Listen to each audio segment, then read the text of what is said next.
Fresh news, smart talk, all day. The views and opinions of the hosts and guests are their own and do not necessarily reflect the position of the management and staff of Guardian Network.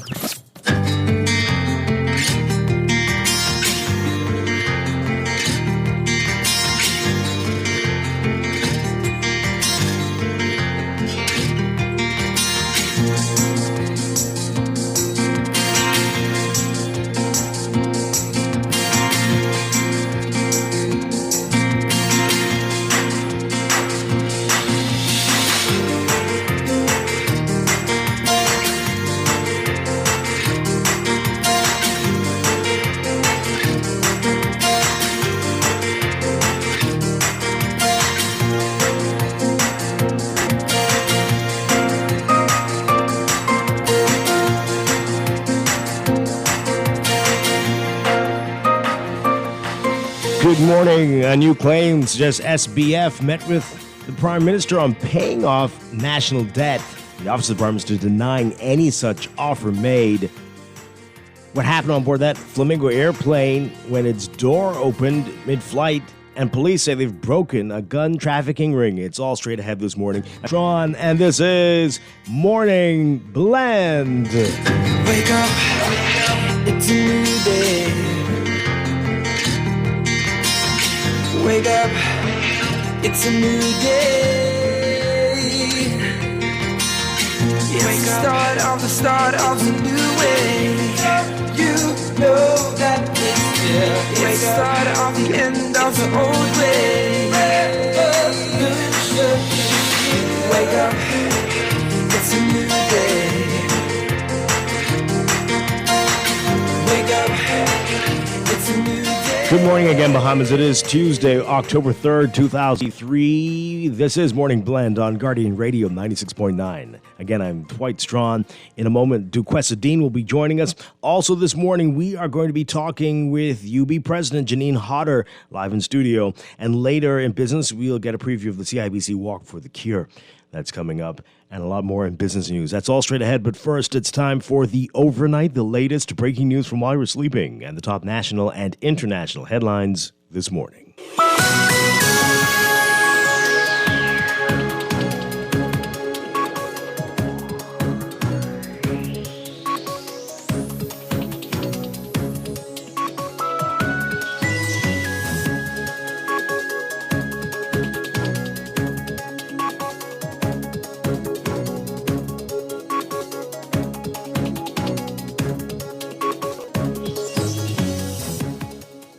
In the overnight, Sam Bankman-Fried, the disgraced founder of the now-collapsed FTX cryptocurrency exchange, met with Prime Minister Philip Davis to discuss paying off the Bahamas' $10 billion national debt.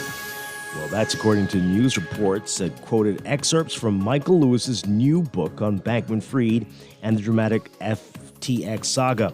The biography, entitled Going Infinite, The Rise and Fall of a New Tycoon, is being released today, which is also the start of Bankman-Fried's fraud trial in a Manhattan federal court.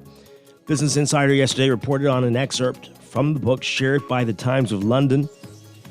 Business Insider said in the online article, quote, Bankman-Fried thought the Bahamas was an appealing location because it had implemented regulations which could legitimize the cryptocurrency. But the Caribbean nation's economy, which relies heavily on tourism, had suffered during the COVID pandemic, amplifying the task of convincing FTX's 40 employees to relocate some 9,000 miles. So Bankman-Fried started considering the idea of paying off the Bahamas' national debt himself, so the country could fix roads and build schools more easily. That idea was also discussed in a meeting with the Prime Minister of the Bahamas, Philip Davis. That's according to the biography. But in a statement sent to the National Guardian in response yesterday, the Office of the Prime Minister denying that Davis had any such discussions with Bankman-Fried, who was extradited from the Bahamas last December, weeks after the implosion of the cryptocurrency exchange, which was based right here in the Bahamas. According to the Office of the Prime Minister in the statement, quote, we wish to clarify recent reports surrounding a meeting between Prime Minister Philip Davis and Mr. Sam Bankman-Fried. Discussions were strictly confined to FTX's relocation and its operations in the Bahamas, specifically concerning the invitation extended to the Prime Minister for the inauguration of FTX's new headquarters. Mr. Fried advised the Prime Minister that FTX had changed its position from a satellite office to opening a headquarter. Prime Minister Davis used the platform at the company's opening to signal that the Bahamas is open for business in the digital currency space. At no time did Prime Minister Davis accept or entertain hypothetical proposals relating to the payment of the national debt of the Bahamas. Well, as you may recall, in April 2022, FTX broke ground on what it said would be a $60 million headquarters, revealing plans and sketches that show 2 hotel towers, offices, and an athletics center. At that ceremony, Davis said the FTX campus will rival that of Google's headquarters. The Aircraft Accident Investigation Authority saying that it is investigating an incident in which the aircraft passenger door of a Flamingo Air flight opened in flight. That aircraft had departed Lyndon Pindling International Airport with 17 people on board en route to Staniel Key, Exuma. Authorities said the incident took place around 8:30 a.m. and involved a Beech 99 aircraft with registration C6MMK. The plane returned safely to LPIA without further incident. A video showing the aircraft with its boarding ladder deployed while the plane was flying over the ocean near land circulated widely on social media yesterday, raising alarm among many. A Flamingo Air statement later shared said, quote, "We understand that your safety is our priority.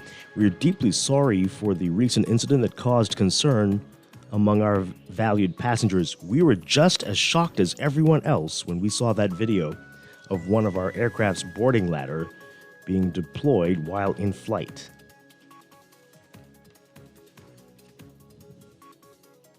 Sad news coming out of Eleuthera. A 17-year-old student of Central Eleuthera High School died at home. This was on Sunday morning, several days after he was diagnosed with dengue fever. That's according to his mother speaking to the NASA Guardian. She also said he was born with a hole in his heart. A grief-stricken Laquelle Thompson said her son, Sinkino Kenny Thompson, died in her bed. Thompson said Sinkino was the eldest of her 3 children, was told by medical personnel at the clinic in Palmetto Point, Eleuthera, last week Monday that he had dengue fever. The Bahamas in recent weeks has been experiencing an increase in the number of cases. 2 men and 1 juvenile arrested over the weekend are facing firearms charges in connection with what Police Commissioner Clayton Fernander yesterday described as a gun trafficking ring. Police recovered 4 high-powered weapons, 6 pistols, and an assortment of ammunition at a home in southwestern New Providence. Fernander was speaking at a press conference at police headquarters yesterday. He says this was a trafficking ring that they now believe they've been able to break. He said, quote, "Based on our intel, I don't think this was the first shipment. This investigation is wide open, although they will appear before the court." This investigation is still going. A toxicology examination performed on 42-year-old Jermaine Miller, the landlord who died under bizarre circumstances in New Providence last month. That report finding that he had a high concentration of marijuana in his system. That's according to Police Commissioner Clayton Fernander. However, the commissioner is saying yesterday that nothing showed up on Miller's 22-year-old son's report. Our incident involved police receiving reports in the middle of the night that a landlord was attacking his tenants on Family Street. As police were about to breach a bedroom in the home that Miller had locked himself in, he reportedly broke a glass, jumped outside the window, and jumped into a nearby garbage bin. By the end of the encounter, man and his son were dead. The toddler didn't have visible wounds. However, there was some discoloration on the skin. Last month, Chief Superintendent Michael Johnson revealed that Miller died as a result of cardiac arrhythmia or irregular heartbeat. The cause of his death is still undetermined. A 9-member jury impaneled to hear the case of a Zenith cameraman accused of molesting a teenage girl. Prosecutors say that Robert Johnson had unlawful sexual intercourse with a 15-year-old girl between October 2018 and December 2018, and in March 2019. He's also accused of indecently assaulting the same teenager in August 2018. Johnson, who's on bail, has denied the allegations at his trial before Justice Neil Brathwaite. The prosecution is expected to make their opening statement to the jury when the trial resumes on Thursday. And popular entertainer Julian Believe Thompson will no longer face prosecution for hosting a social gathering during the height of the COVID pandemic in 2021. In July, before she admitted office, Chief Magistrate Joanne Ferguson Pratt ruled that Thompson had a case to answer to the allegations. Ferguson Pratt, who is now an acting Supreme Court judge, adjourned the matter to September 29th. When Thompson appeared before acting Chief Magistrate Roberto Reckley on that date, his lawyers objected to the case starting again while citing a Court of Appeal decision on the issue. As a result, the matter was withdrawn. Police issued a $92,000 ticket to Thompson after they shut down an event that he allegedly hosted at Bahama Barrels on West Bay Street on April 25, 2021. Thompson contested the ticket and went to trial. Overseas, the UN Security Council voting to send a multinational armed force led by Kenya to Haiti to help combat violent gangs, marking the first time in almost 20 years that a force would be deployed to the troubled Caribbean nation. The resolution, drafted by the United States and Ecuador, approved with 13 votes in favor and 2 abstentions from China and the Russian Federation. The resolution authorizes the force to deploy for 1 year with a review after 9 months. The non-UN mission would be funded by voluntary contributions, with the U.S. pledging up to $200 million. The vote was held nearly a year after Haiti's prime minister requested the immediate deployment of an armed force, which is expected to quell a surge in gang violence and restore security so Haiti can hold long-delayed elections. Haiti's national police has struggled in its fight against gangs with only about 10,000 active officers in a country of more than 11 million people. The deployment date has not been set, although U.S. Secretary of State Antony Blinken recently said a security mission to Haiti could deploy in months.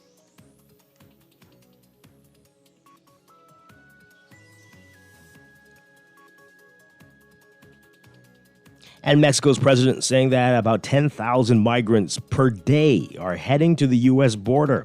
And he blamed U.S. economic sanctions on countries like Cuba and Venezuela for the influx. President Andrés Manuel López Obrador saying the number of migrants reaching Mexico's northern border with the United States was partly due to the 6,000 migrants per day crossing from Mexico from Guatemala over the past week. He said many of those migrants are traveling on a route through Central America that includes the jungle-clad Darien Gap region between Panama and Colombia. López Obrador seemed to join Colombian President Gustavo Petro in blaming the situation on U.S. sanctions on countries like Venezuela and Cuba, whose citizens make up a large part of the migrant flow. Experts say economic mismanagement and political repression are largely to blame for the tide of migrants leaving those countries. The United States has sanctioned both governments over what it considers the suppression of democracy. López Obrador suggesting the sanctions are because of ideological differences and not to uphold human rights, and said the sanctions and blockades cannot be maintained.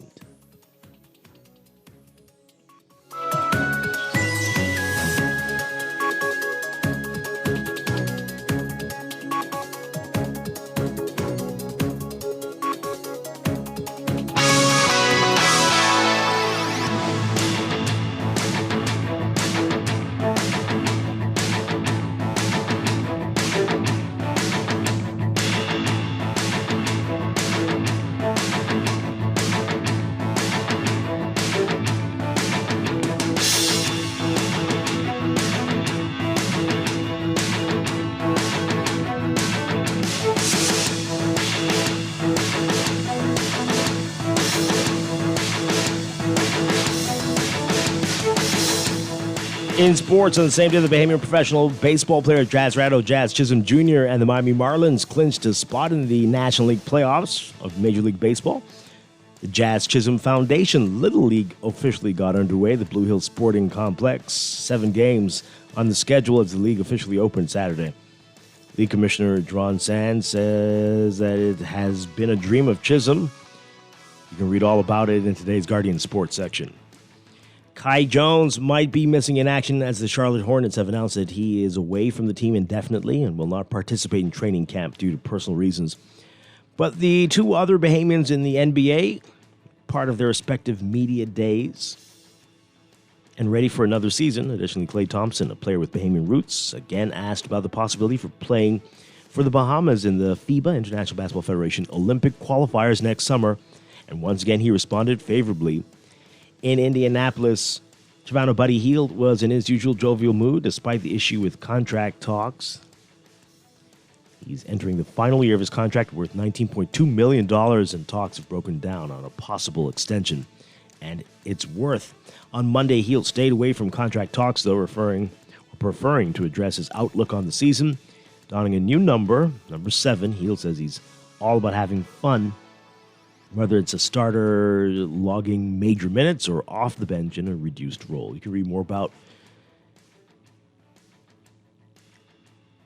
Media Day and the Bahamian players in today's Guardian Sports section. And from the NFL Monday Night Football action, the Seattle Seahawks and rookie cornerback Devin Witherspoon scoring a 97-yard interception return late in the third quarter, and the Seahawks tied a team record with 11 sacks, securing a 24-3 victory over the struggling and offensively inept New York Giants. That's sports, and that's the overnight. Time for your first look at weather.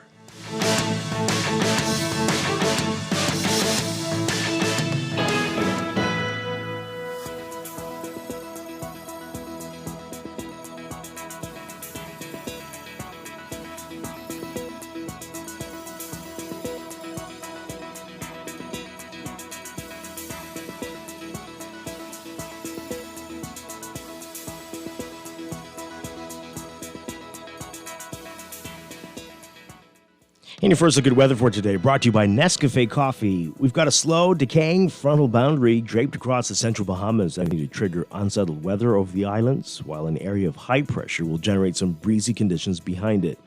Boaters should be alert for waterspout and possible tornado activity. Beachgoers should exercise caution due to the risk of rip currents and rough seas along Atlantic exposures.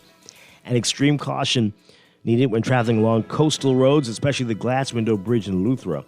Flooding is possible in flood-prone and low-lying areas during prolonged rainfall events, and minor coastal flooding is possible through tonight during high tide intervals as a result of enhanced astronomical tides, king tides. So for all areas today, your forecast calls for variably cloudy and warm conditions with scattered showers and isolated thunderstorms. Some of the thunderstorms may be strong to severe at times. For boaters, again, small craft should not venture far from port due to moderate to large swells, gusty winds, and higher seas, in or near showers or thunderstorms. Winds northeast to east at 15 to 20 knots in the northwest Bahamas, northeast to east at 10 to 15 knots in the central and southeast Bahamas. Seas 4 to 7 feet in the northwest Bahamas and 2 to 4 feet in the central and southeastern islands, but up to 8 feet in northeasterly swells along Atlantic exposed shores. 80 degrees under mostly cloudy skies right now in Nassau. Look for highs getting up to 88 Fahrenheit, 31 Celsius. But the heat index will make you feel like it's in the upper 90s, maybe around 96 Fahrenheit, 36 Celsius. Overnight lows tonight getting down to about 75 Fahrenheit, 24 Celsius. That's your first look at weather this morning. We'll have an extended outlook and a look at the tropics coming up after traffic in just a bit. This first look at weather brought to you by Nescafe Coffee. Elevate your coffee experience with Nescafe Gold.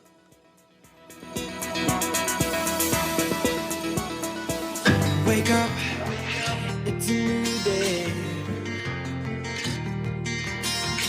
Wake up, it's a new day. You are listening to Morning Blend. When we come back, we're discussing the day's top stories right here on your home for fresh news and smart talk all day. Guardian Radio 96.9. Wake up, it's a new day. Wake up, it's a new day.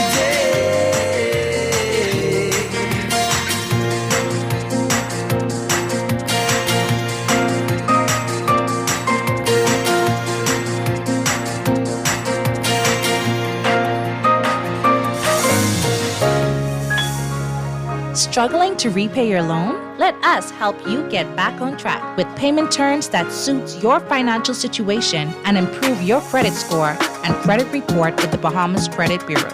Inquire about our restructured loans today. Call us at 356-7764.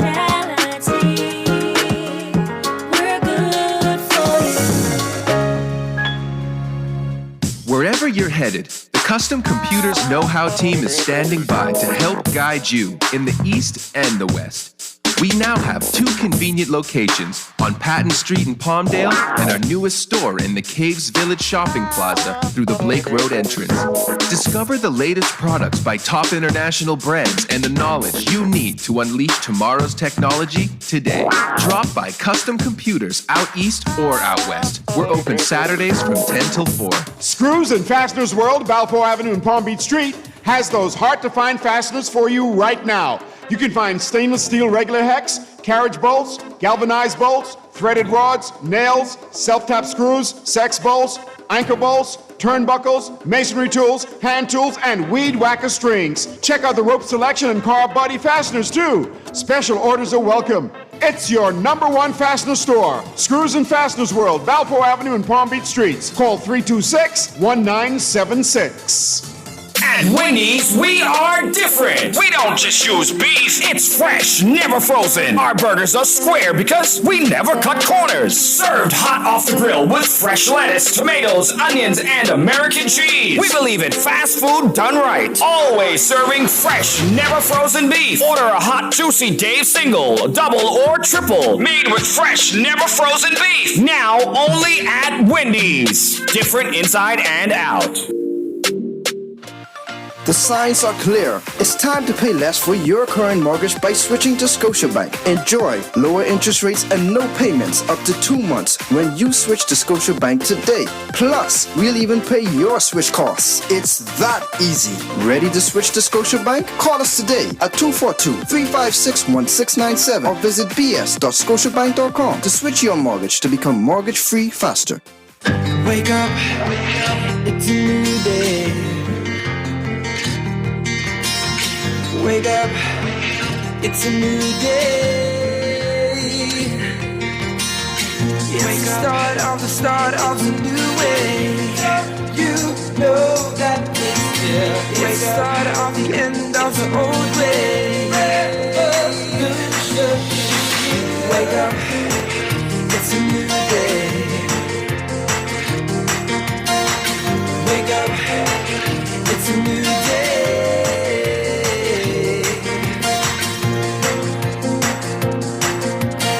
Welcome back to Morning Blend here on Guardian Radio 96.9. We are streaming live on GuardianTalkRadio.com and on the Guardian Radio app for smart devices. We're also on your televisions on Cable Bahamas Channel 969 and BTC Flow Channel 612. You can tweet us at Morning Blend 969 or Facebook.com/Morning Blend 969.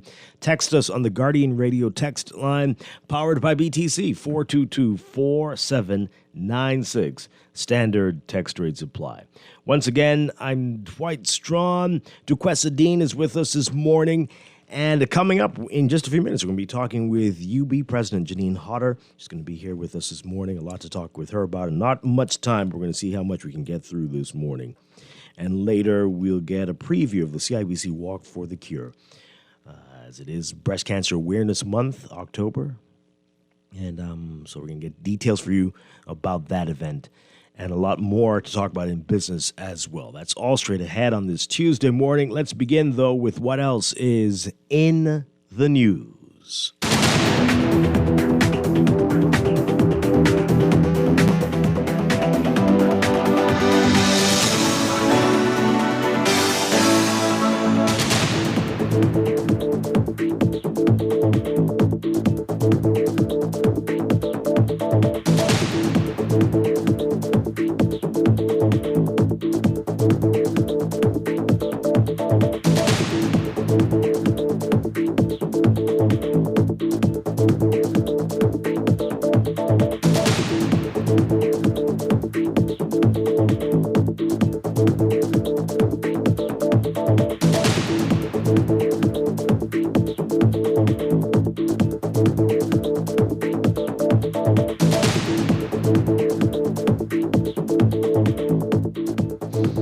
And Duquesa Dean joining us. Good morning. Great to have you with us, as always. Good morning. Good morning. Happy to be here. Hey, it's October. Yeah, and I beat my alarm again this morning, Yeah, so it means I'm getting adjusted. Programmed.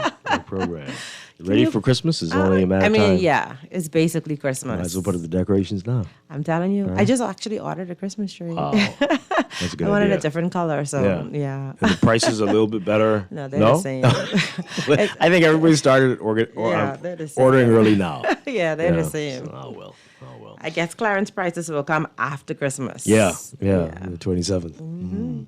All right, so a lot to talk about in the news. We'll start off with condolences to the family.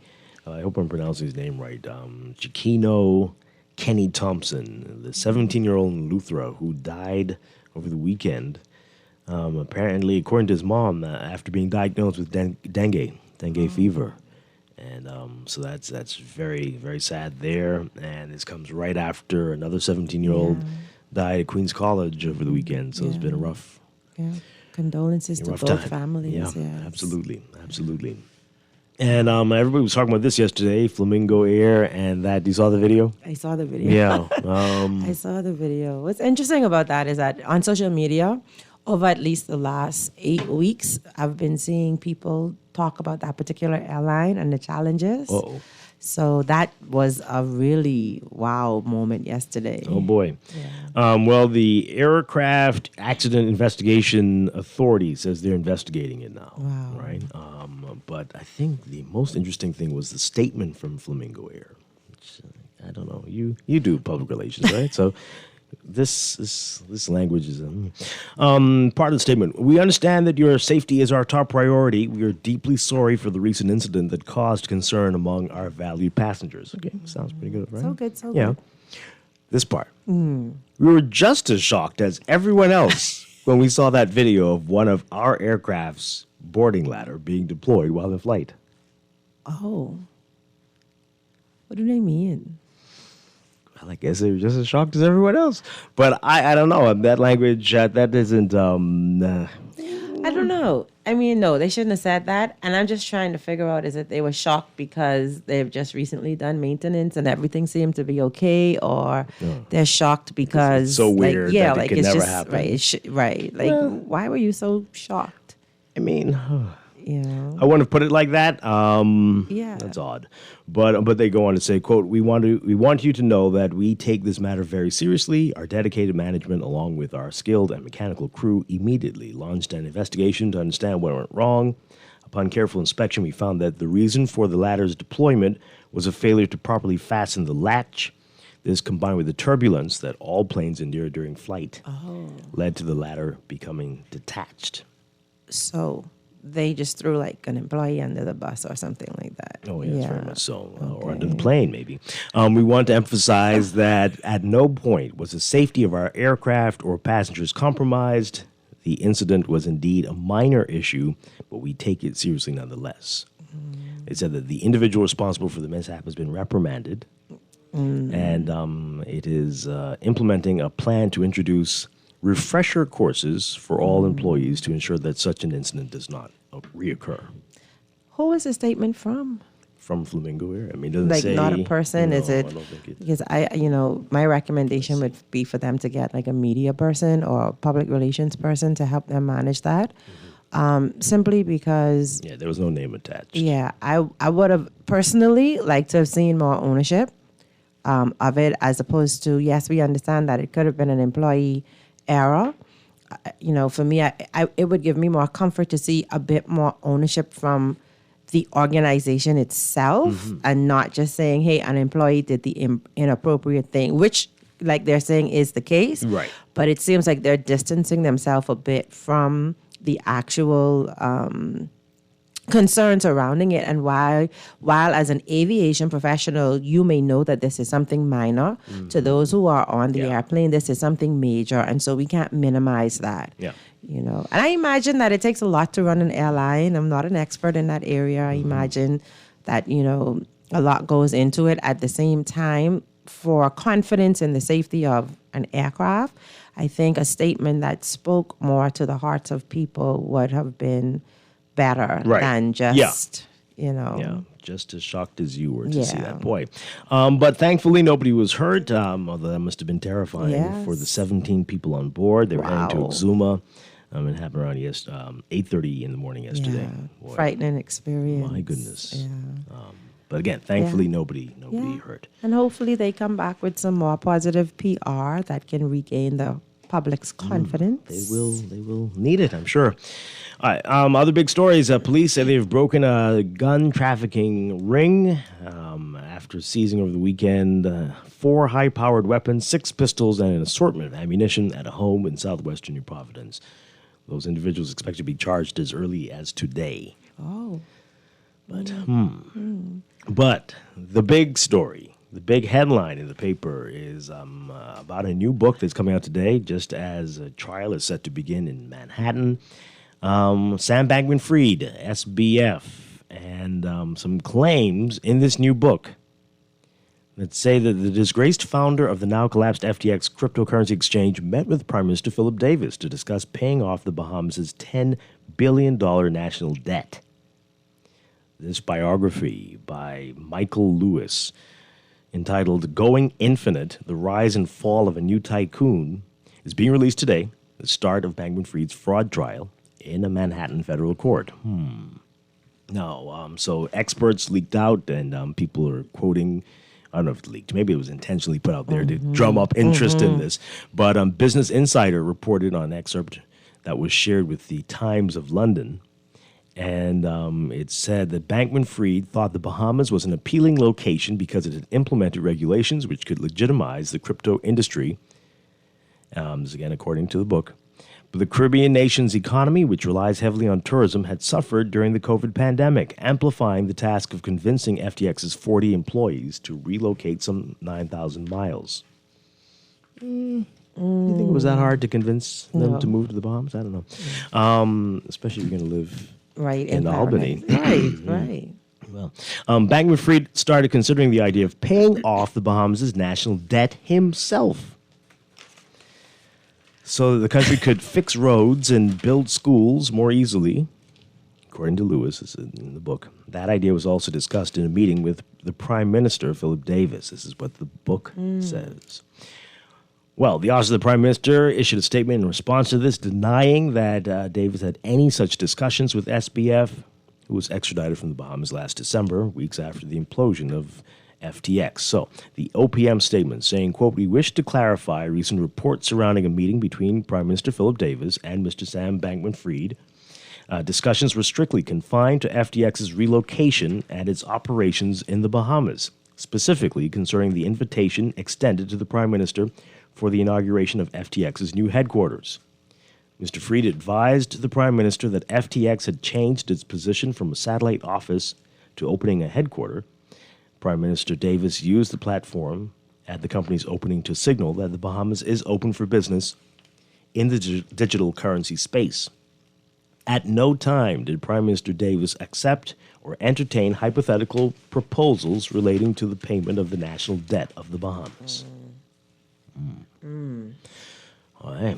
I mean, I don't know how you would have explained that to people in any event. That would have $10 billion. That's just not gonna. I don't think it works like that. But okay. It's very interesting. Well, all right. So, what do you make of that? Is it just do you think that? What do you think happened here? Is this just a claim to sell a book, or did he really try to do it? And then the Prime Minister's like, okay, I'm not even going to. Let's move on.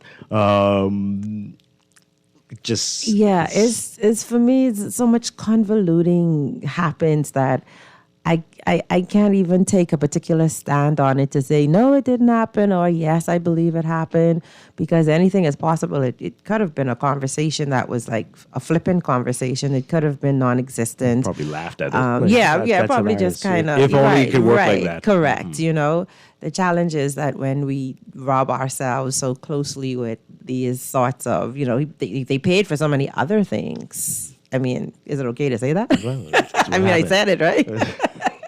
It's what apparently happened. Right. So, I mean, since they paid for so many other things, it is possible that there was a flippant, casual conversation that obviously couldn't be taken seriously. But again, that's a genius move to release the book on the day of the trial, because you're generating a lot of publicity and people are going to be interested in reading. So maybe it is just a marketing ploy. So Again, even if you said it, I'm Yeah, sure it wasn't taken, serious, taken right. seriously. Yeah. But let's see what you have to say about this and other things we've talked about so far this morning. Give us a call, 323-6232, 325-4316, 325-4259, or call us toll-free, 242-300-5720. Tweet us, Facebook us, text us, 422-4796. Let's take this call. Good morning, caller. On Morning Blend. Early days is Strachan away along with you on the Cresser, Dwight. Hi, good morning. We need justice, law, and order in this country. I want to make 2 points. One is Frankman, what's his name is? Sam Bankman-Fried. Okay. We have enough lawyer in this country to find out what's happening, because our name, the Bahamas name, shouldn't be caught up in, I don't know if it's filth or not. I want to know, I want what you would call evidence. So I wish our lawyers that we have here would look into that and give us the facts, okay? Give us the evidence whatsoever it takes for them to find it. Evidence on what? And how he had said that, or somebody said that, Frankman, what's his name again? I don't want to Everyone mispronounce calls his him name. SBF. Anyhow, give the Prime Minister Didn't $10 give million. anything. No. Oh my goodness. How it go then? How it go, You know, it's not even a thing. It's he in the book it claims that he made an offer, but well, no one accepted, and we still have a giant national debt. So it may not be. Is it worth talking about? Now, what people need to be paying attention to is what else will come out of this, right? And out of the court case, and if there will be names mentioned for other things, like you said, you know, there's a lot of boy, how do I put this in a sensitive way about whether things were paid for and right. Well, we hear about a lot of that stuff, but this is, par for the course with what we now know about SBF. So you know, you could freak yourself out about it if you wish, but it didn't happen, and whether it was suggested or not, it didn't happen. That was one thing that didn't happen. Text us 422-4796. This texter says, "I believe Sam." Okay, well, no negotiation. This person says here, Sam even talked about paying Trump $5 billion to not run for president again. Watch 60 Minutes.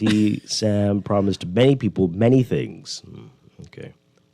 This texter says most Bahamians have little to no faith in any Bahamian government when it comes to questionable dealings. The Bahamas has long had a history of, or at least the reputation of corruption. Wow, that's a text. Okay. Wow. Let's take a few more calls in here. Well, you all just want to. Oh, boy. Okay. Well, I guess it's not much you could do. All right. 323-6232. 325-4316. 325-4259. Tweet us, Facebook us, text us. Well. Yeah, very interesting. So, as you said, it's going to be interesting to see what comes out of the case, the trial, and if there'll be any surprises. Yeah. Boy, right now it's just like sitting down and waiting to see what he's going to say, what's going to come out, how it's going to impact us. That's a lot. Yeah. Actually. Yeah. You know. Boy, Sam was rolling in the dough. 10 billion? He was. Wow. All right, so the text message is getting a little I don't think I can read some of these. Well, people all want to believe the worst of everybody here, it seems. Oh, dear. All right. Well, I mean, you're sending the text messages knowing that I won't read any of these. Okay. All right. So we're going to leave that there then. Let's do that. That's for the best.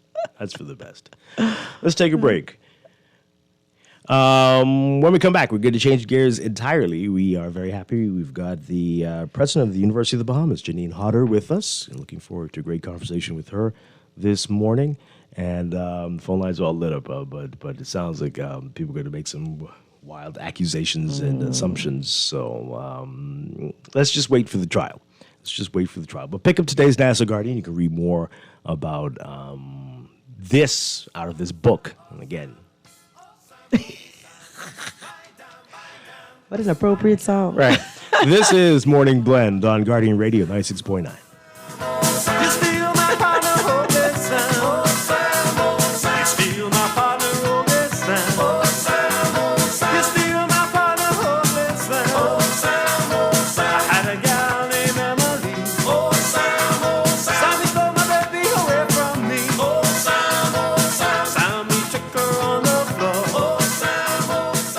This is Guardian Radio 96.9 FM, Nassau, Bahamas.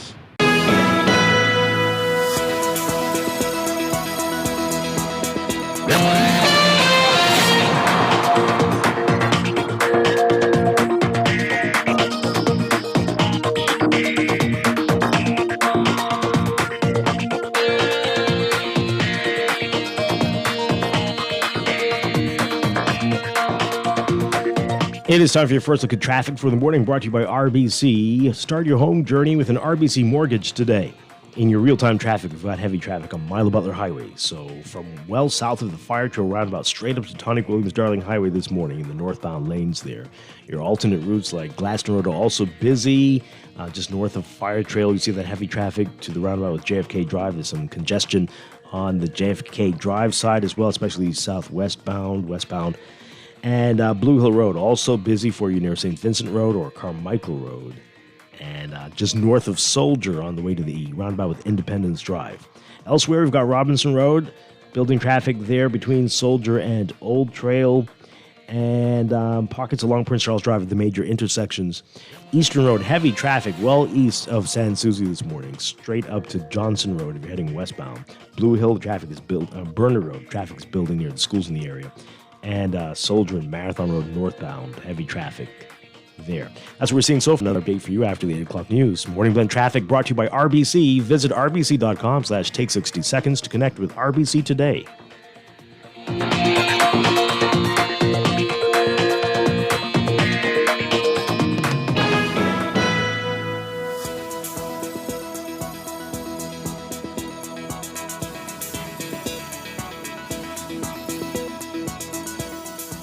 7:33, time for another check of weather, brought to you by Easy Car Sales. A slow, decaying frontal boundary draped across the central Bahamas will continue to trigger unsettled weather over the islands, while an area of high pressure generates some breezy conditions behind it. For all areas today, variably cloudy and warm with a few scattered showers, isolated thunderstorms as well. Thunderstorms may become strong to severe at times. Small craft should not venture far from port due to moderate to large swells and possible waterspout or thunderstorm activity. Gusty winds and higher seas expected in showers or thunderstorms. Beachgoers should exercise extreme caution due to possible rip currents and rough surf along Atlantic exposures. And if you're traveling on coastal roads, be careful, especially near the Glass Window Bridge. And flooding is possible in flood-prone or low-lying areas during prolonged rainfall events. Minor coastal flooding also possible through tonight during high tide as a result of king tides. Temperatures today, we're looking at highs getting up to around 88 Fahrenheit, 31 Celsius, but the heat index will make you feel like it's 96 Fahrenheit, 36 Celsius. Overnight lows tonight getting down to 75 Fahrenheit, 24 Celsius. In your extended outlook, the stationary front over the central Bahamas will weaken, and that will reduce the chance of showers eventually. So for Wednesday, tomorrow, variably cloudy with scattered showers and isolated thunderstorms. Thursday, variably cloudy with scattered showers and isolated thunderstorms again. At your morning blend weather check, we'll have your extended outlook. We'll look at the tropics coming up in our next weather check. This weather check brought to you by Easy Car Sales. Easy Car Sales invites you to an electrifying experience. Take an electric vehicle for a spin and discover the future of driving today. You'll be entered for your chance to win a tablet every week. There's an EV waiting for you at easy242.com.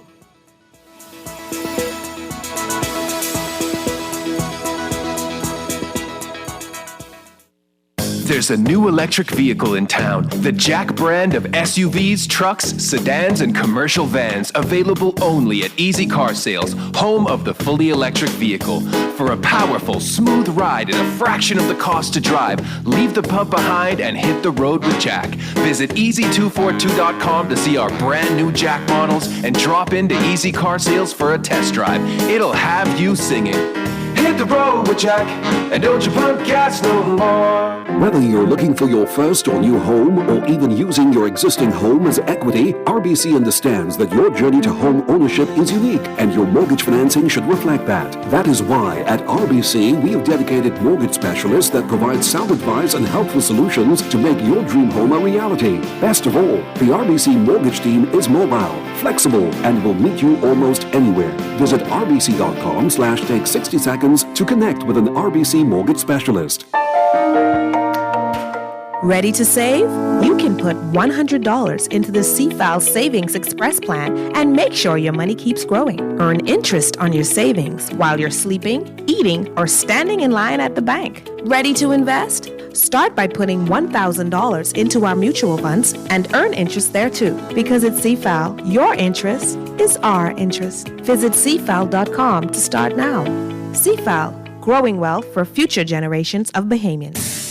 We've been with you from the very start, leading the way and providing you with the best in primetime sporting experiences. From one goal to the next, you can count on us for full access to the best sports channels at home or on the go. Make Rev your only choice. Visit rev.bs. Every match, every game, every moment. Rev, your home for sports. America completely run out of it. Wherever you are in the world, Cleveland Clinic's world-class care is here for you. From Ohio to Florida to London, Cleveland Clinic treats thousands of patients every year. Ranked number 2 in the world by Newsweek, you can trust our caregivers to enhance your experience across each step of your treatment journey. For every care in the world, learn more at clevelandclinic.org/Caribbean.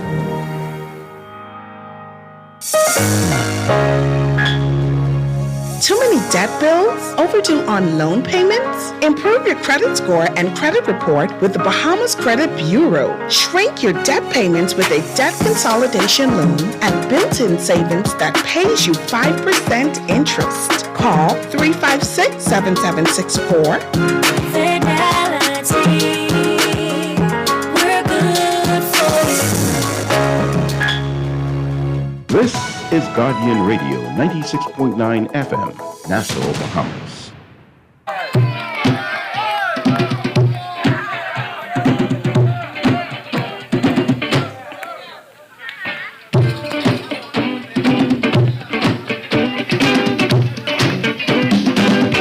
Take that mess from off the wall. Give that baby back its ball. Leave other people things alone. There's other ways to get involved. Get involved, don't be no fool, stay in school. Let your mind become a tool. Church were made for fools to be.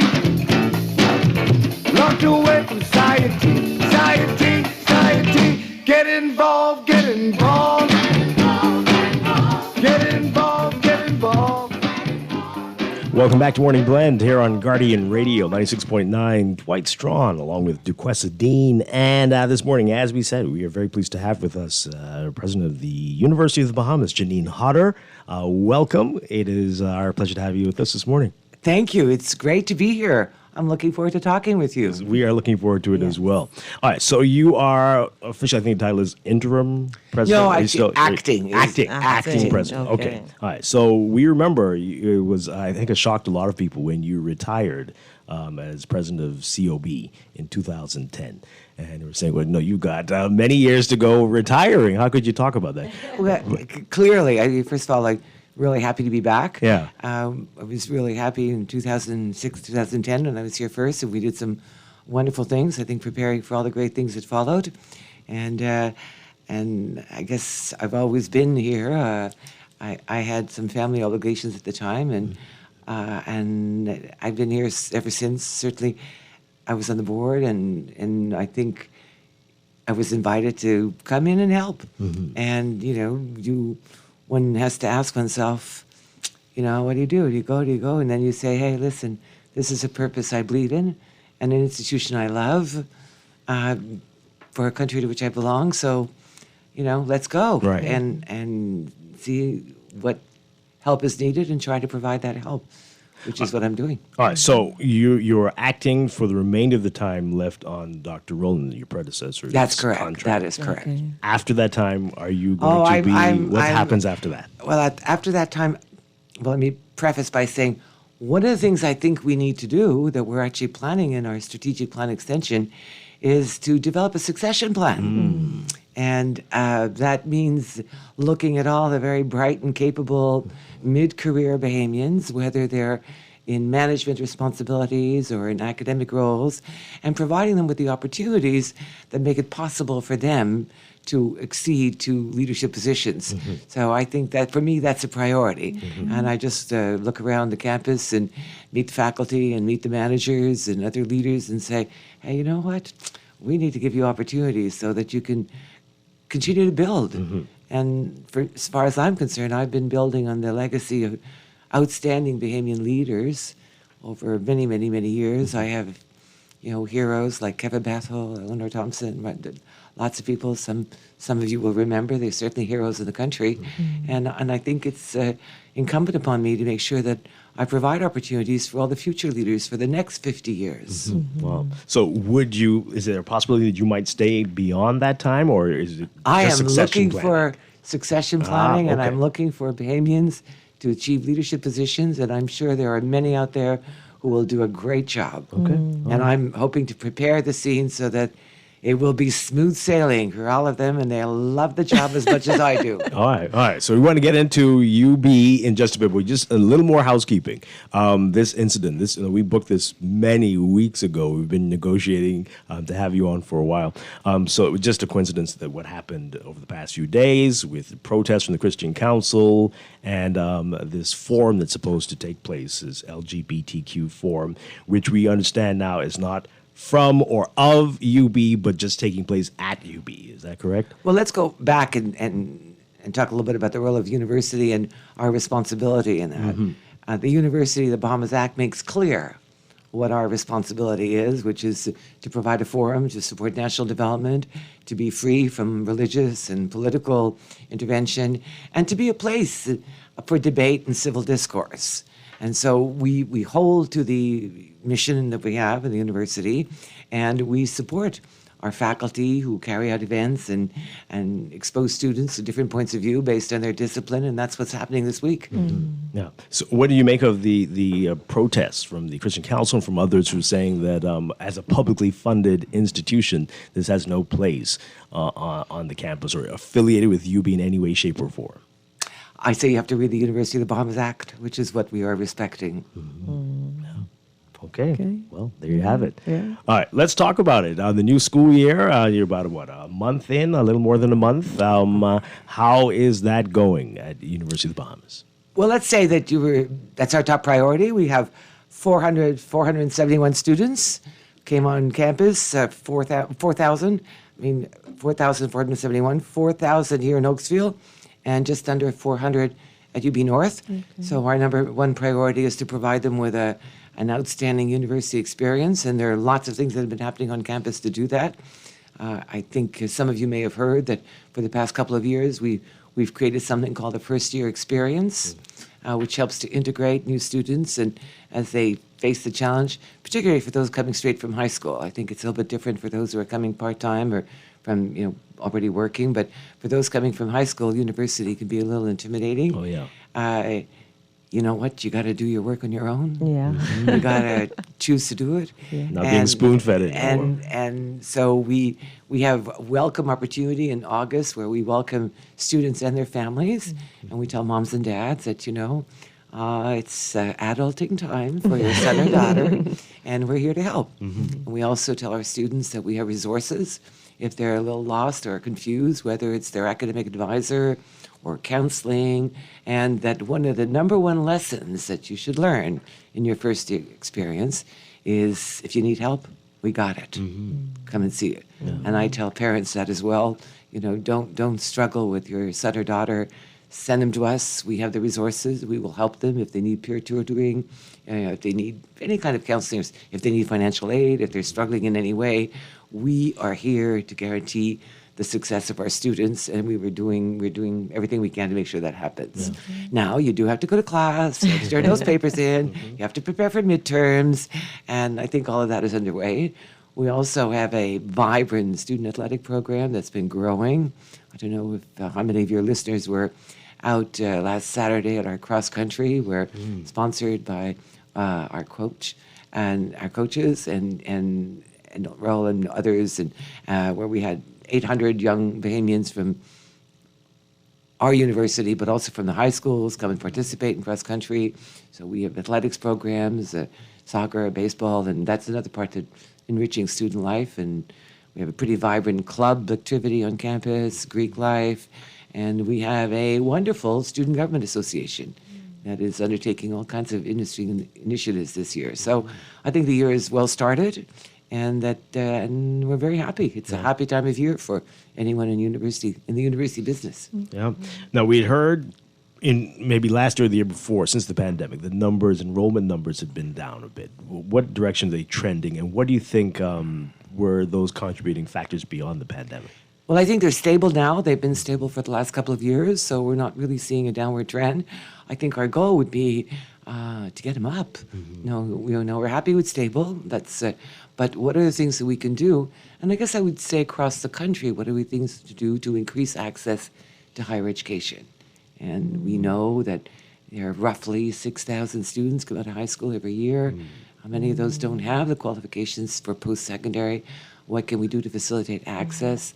We're launching conversations with our colleagues in that sphere, both with BTI and with the Ministry of Education, to kind of create an integrated system where we can actually help people who maybe didn't make it the first time, but are wanting to come back to have access to higher education.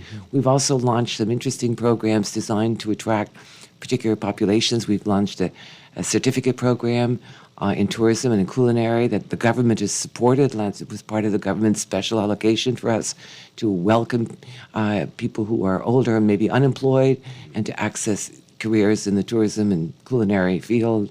We've launched a few weeks ago with a collaboration of His Excellency Sebastian Bastian, the Smarter Bahamas program, which is geared at providing course training in data analytics. We're going to be launching a continuing education program, again, geared at attracting people who are interested in short courses that prepare them for the labor market. We'll be doing the same thing in Eleuthera later on this year. So we're doing a lot of things to attract a lot of different student populations. We have also launched and very proud of some of our graduate programs. We launched again a master's degree in education, in special education, and in counseling. We've got one in public administration. So we're doing all kinds of things to attract students at different steps along their educational journey. And I guess the dream that I would have is that we have a very integrated educational system that says, wherever you are in your journey, what's the next step? And we're here for you. Yeah. You mentioned... Sorry, one time ago, I don't know if it still exists, you offered college prep for those who could not just one-shot get entry. Is there a plan for that to be reinstituted? Or we do still offer it. We call it academic enrichment now, and that's part of what we do offer. And that would be part of our discussions about how do we make that seamless with some of our colleagues in the same field or in a similar field across the system, not just with us, but across the system. Okay. And is there a plan for college credits for kids who are in 11th or 12th grade, so that it could be also like a natural transition to UB? You mean sort of the advanced placement, the American model? Well, we did that a few years ago. I'm not sure whether we're doing that now. We're certainly relying on the national examinations as a measure of our students' success. Okay. You mentioned short courses. We've been having a lot of conversations on the show in the last few weeks about certifications and whether the job market is moving towards that as opposed to degrees. What's your take on it? And should we be concerned about that, or is that a good thing? I think it's a good thing. But again, I think it's a matter of diversity and diversity of interests and stages in life and goals of individuals. I don't think anyone, I think the data will show that having a university education over your career does increase your likelihood of having employment and having good employment and having salary increases in that employment. So, we're going to go with having a university education, apart from the fact that it just makes you a good human being who's read good stuff and has good ideas and is a critical thinker and problem solver and can work with a team. You got all that? Yeah, it's a lot. Apart from the benefits generally of having a university education, I think we do know that it is an aid to social mobility and to career and opportunity. Having said that, I think that there are other roads to social mobility and career opportunity, and it's incumbent upon the university to look at some of the other models and to look at the labor market and see what we can do. I'm going to remind you of the University of the Bahamas Act again. Our mission is to support and serve and drive national development. So we are closely tied to what this nation needs, and whatever this nation needs in the area where we serve, which is education, research, and service, then we should be paying attention to that, which explains why we're excited about some of our short courses. We've expanded C-Learn, which is our continuing education. And I think that there is room for both. I think there is a need for certification, short courses, and part of that we'll find out from the labor market itself. So we're doing something else that's interesting this year, which our board has recently approved the creation of program advisory boards or councils. Now, these are invitational advisory boards made up of employers, recent graduates, members of the community that come and sit with our faculty and our deans on a regular basis, several times a year, and have a conversation about our curriculum. What is it that we're doing? Are there deficiencies when you get our graduates in the labor market? Is our curriculum lined up with your needs? And as we know that much changes in the labor market, these are an opportunity for creating useful conversations. Now, I want to stress that we're a university, and what we teach and what we do is governed by academic decision makers. Our curriculum is approved by our academic senate, but we're not an ivory tower. We're out there trying to reach the community, and I think that we will have useful conversations with those employers. We might have debates. Yes, maybe we might even disagree once in a while. But the only way forward in a university is to have those conversations and to make sure that we are aligned as closely as possible with two goals, integrity in our academic program and responsiveness to the labor market needs as it changes. Well, when we have those discussions about certifications, AI comes up, artificial intelligence, and we know this is becoming a very interesting discussion with universities. Are you noticing the impact of this, and what are the pros and the cons of this? I think the short answer to the pros and cons is I don't know, because I'm not sure who does. Certainly, we do see that is now here. Our faculty, at its return from summer sort of large meeting, invited speakers to speak to us about AI. So our faculty are interested and engaged in that conversation. I think it will change some things, probably how we do assessment. But I think some things have already changed in how we do assessment. I was talking yesterday to a group of faculty at our northern campus, and many of them have said that they've moved away from the traditional proctored exam model and to other forms of learning assessment. What I think we cannot do is, close our eyes, close our ears, and pretend that ChatGPT is not a thing, because it is present. And so it's going to require, and I think our faculty have the creativity and the talent to look at how to integrate or recognize this new reality and how to deliver education and assess learning in ways that coexist with with AI. As long as AI doesn't overtake the world and all of us, I think we'll be good. That's the big fear, right? What other trends are you noticing? What other changes are happening right now and likely in terms of education and where we need to go? Well, I think going back a little bit to the university primarily, I would like to talk a little bit about our top priority, which is national and international accreditation. I'm sure you've heard about that.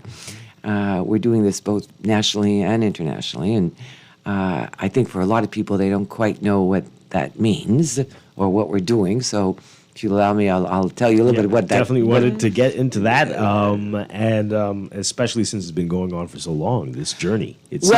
Well, yes, I think we've picked up very, very rapidly in the last year or so. So we're full on doing, and I'll tell you, the easiest way I understand it and explain it to people is just imagine that you have 3 buckets. And the first bucket is who we are, what we do, and how we do it. Mm-hmm. And the answer is, we're good.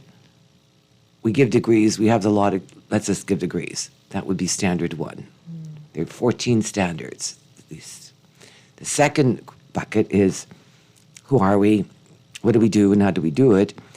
And we're fine, except we need to better document or tell the history of it, or show the policies that govern us. So we have to write a narrative. We have to go chasing documents to demonstrate, look at minutes, and put them together in a narrative. And that's part of the second pile of things that we do for accreditation. And the third bucket is who we are, what we do, and how we do it. And we say, we got to do that better. And that's opening our eyes to something that we need to fix. So the primary purpose of accreditation is to have us look at ourselves and ask those questions. Who are we? What do we do? And how do we do it? And be clear about the answers, and where we think we could do better, make ourselves better. Mm-hmm. So it is essentially driven by our desire to be better ourselves and to enter a cycle of continuous excellence.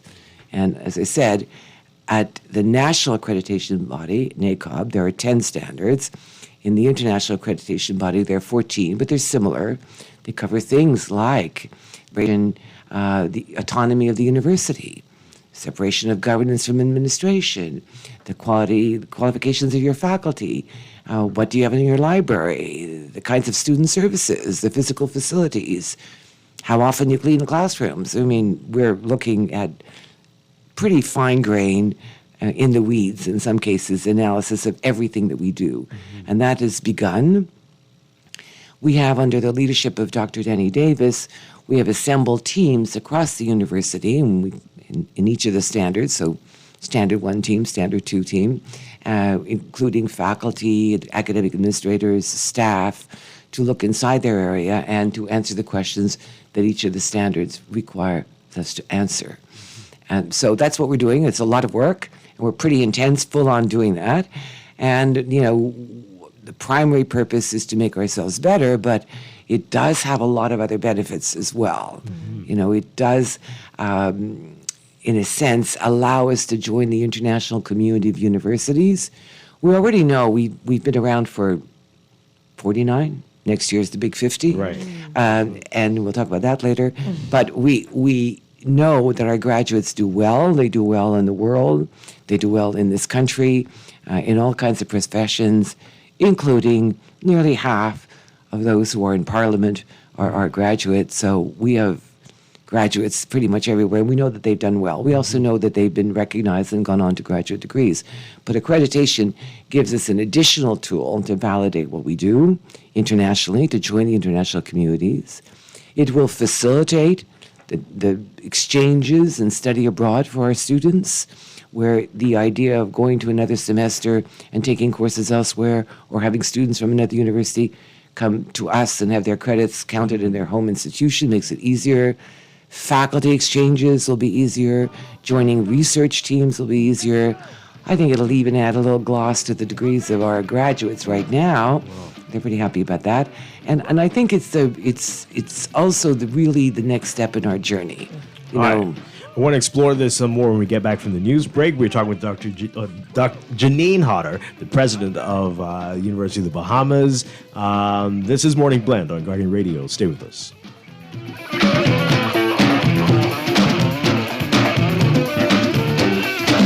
Don't be no fool, stay in school. Let your mind become a tool. Chairs were made for fools to be. Locked away from society, society, society. Get involved, get involved. Get involved, get involved. Get involved, get involved. Get involved, get involved. There's not a way to get involved.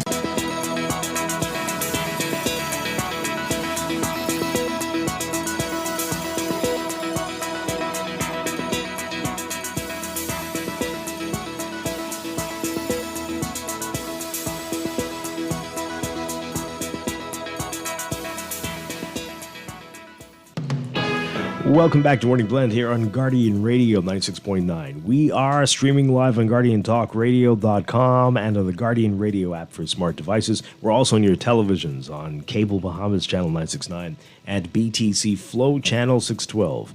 You can tweet us at Morning Blend 969 or Facebook.com/Morning Blend 969. Text us on the Guardian Radio text line 422-4796.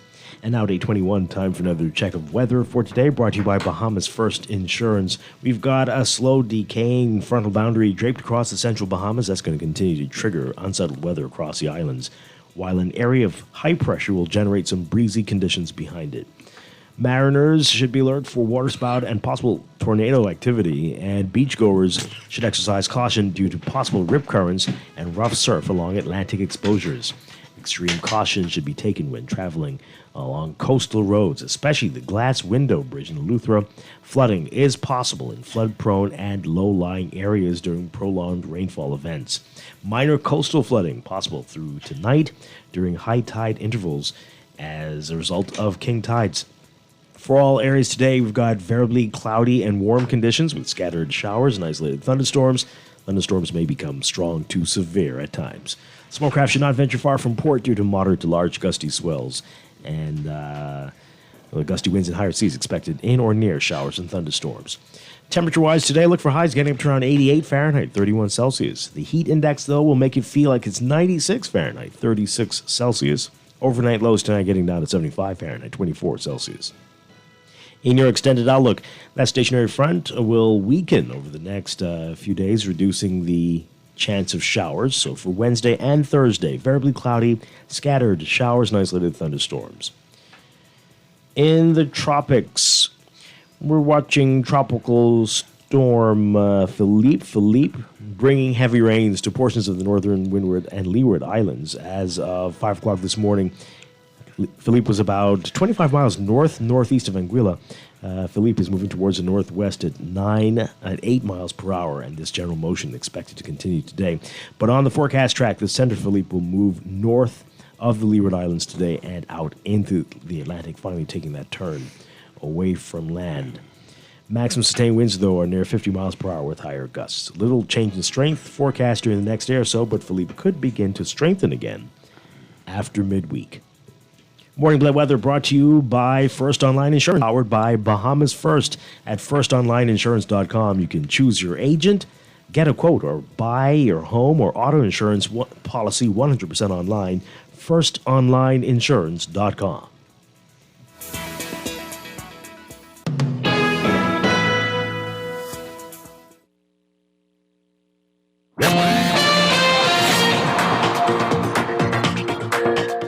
And we've got a quick final check of traffic for the morning, brought to you by RBC. Start your home journey with an RBC mortgage today. In your real-time traffic, a number of hot spots to tell you about. We've got West Bay Street, seeing issues from Saunders Beach straight through to Arawak Key and into downtown Nassau. So as you're approaching from eastbound near the roundabout with New Providence Highway at Saunders Beach and through to Arawak Key and up to Nassau Street, you're going to be seeing heavy traffic there. And into the downtown area, we've got road closures beginning today as a result of the opening of Parliament. tomorrow. So keep that in mind. Later today, definitely don't want to be in that area. It's going to be a lot of challenges for you there. But that's going to begin today, the road closures as a result of the opening of Parliament for tomorrow. And we're seeing heavy traffic on Shirley Street as well as you approach downtown. So just east of East Street, straight through to Blue Hill Road. That area looking congested for you this morning. Heavy traffic on the Sidney Poitier Bridge as well, heading over to Paradise Island. Very heavy traffic this morning. Elsewhere are the usual hot spots. You've got Blue Hill Road, especially north of the Independence Drive roundabout on the way to Cordo Avenue, and Milo Butler Highway, northbound to Tonic Rooms Darling Highway. Glasgow looking better for you this morning, but JFK Drive, both directions between the roundabout of Bahamar Boulevard and Prospect Ridge, Tonic Rooms Darling Highway, especially northeastbound this morning. And the six-legged roundabout, a number of spots there looking busy for you, eastbound, southbound, and northbound. Elsewhere, Eastern Road still busy, just from about San Souci straight to Johnson Road and Bernard Road near the schools in the area. Robinson Road between Soldier and Old Trail, heavy traffic for you there. And Carmichael Road, all heading out to Coral Harbor Road, heavy traffic westbound for you this morning. Those are your hot spots. That's your real-time traffic and your Morning Blend traffic alert brought to you by RBC. Visit rbc.com/take60seconds to connect with RBC today.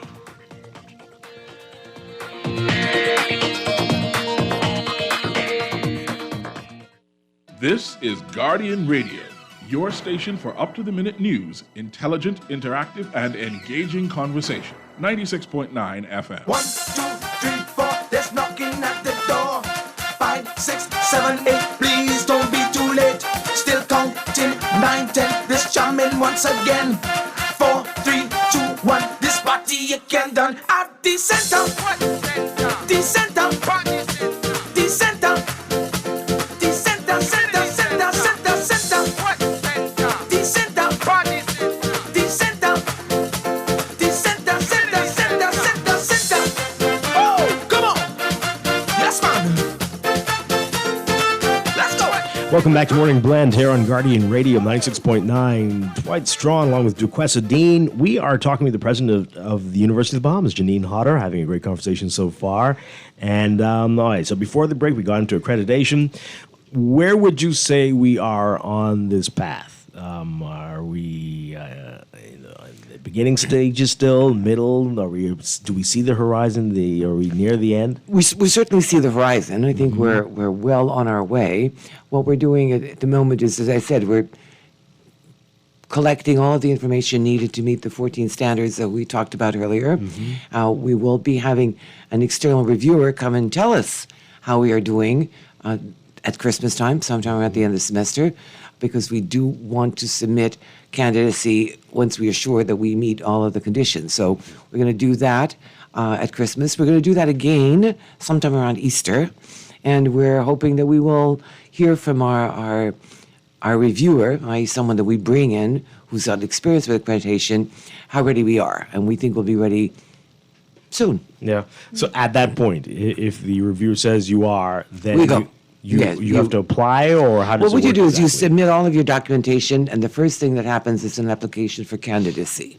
So you submit all of the documentation, and I think I've just given you an idea of how much that would be. And then the board, this is SAC-COC, which is the accrediting body for the universities in the southern United States, they have a meeting, they look at our documentation, and they decide that, yeah, we'll send someone to visit you. So then, after that process, they choose a visiting team. That visiting team comes and sees us. They give a report, and based on their report, they say, we expect you, we recognize that you're a candidate. That's step number one. This sounds like a lot. Yeah. All right, step number one. Step number one. But step number two is you have additional material to provide, and then you have the same visit. You know, you're now a candidate. You provided any additional information that might have been asked for. And then the step number two is we then have the accrediting visit. And so then the visitors arrive for the accreditation. But given that SAC-COC meets only every 6 months, the board meets every 6 months, it's hard to give us the exact timeline of when those meetings will occur, when the visiting team will come, and when we'll have a decision. But that's the process that we're going to be following. So if all goes well, this sounds like this may be beyond 2024. Is that how this works? When you have the final word, or the final word of accreditation will not be in 2024, Right. but we're hoping that candidacy will. So we this is a phased process, and that's what we're working on right now. Now you'd mentioned national accreditation as well. We're doing the same thing simultaneously. I think we might, depending on the time in which that board meets, that might be more rapid. But and it's pretty much the same requirements. But we think that we will achieve that recognition earlier, mostly because the board meets more often, or it's more available to us than the SAC-COC one. Now, I know you mentioned there's a lot to do.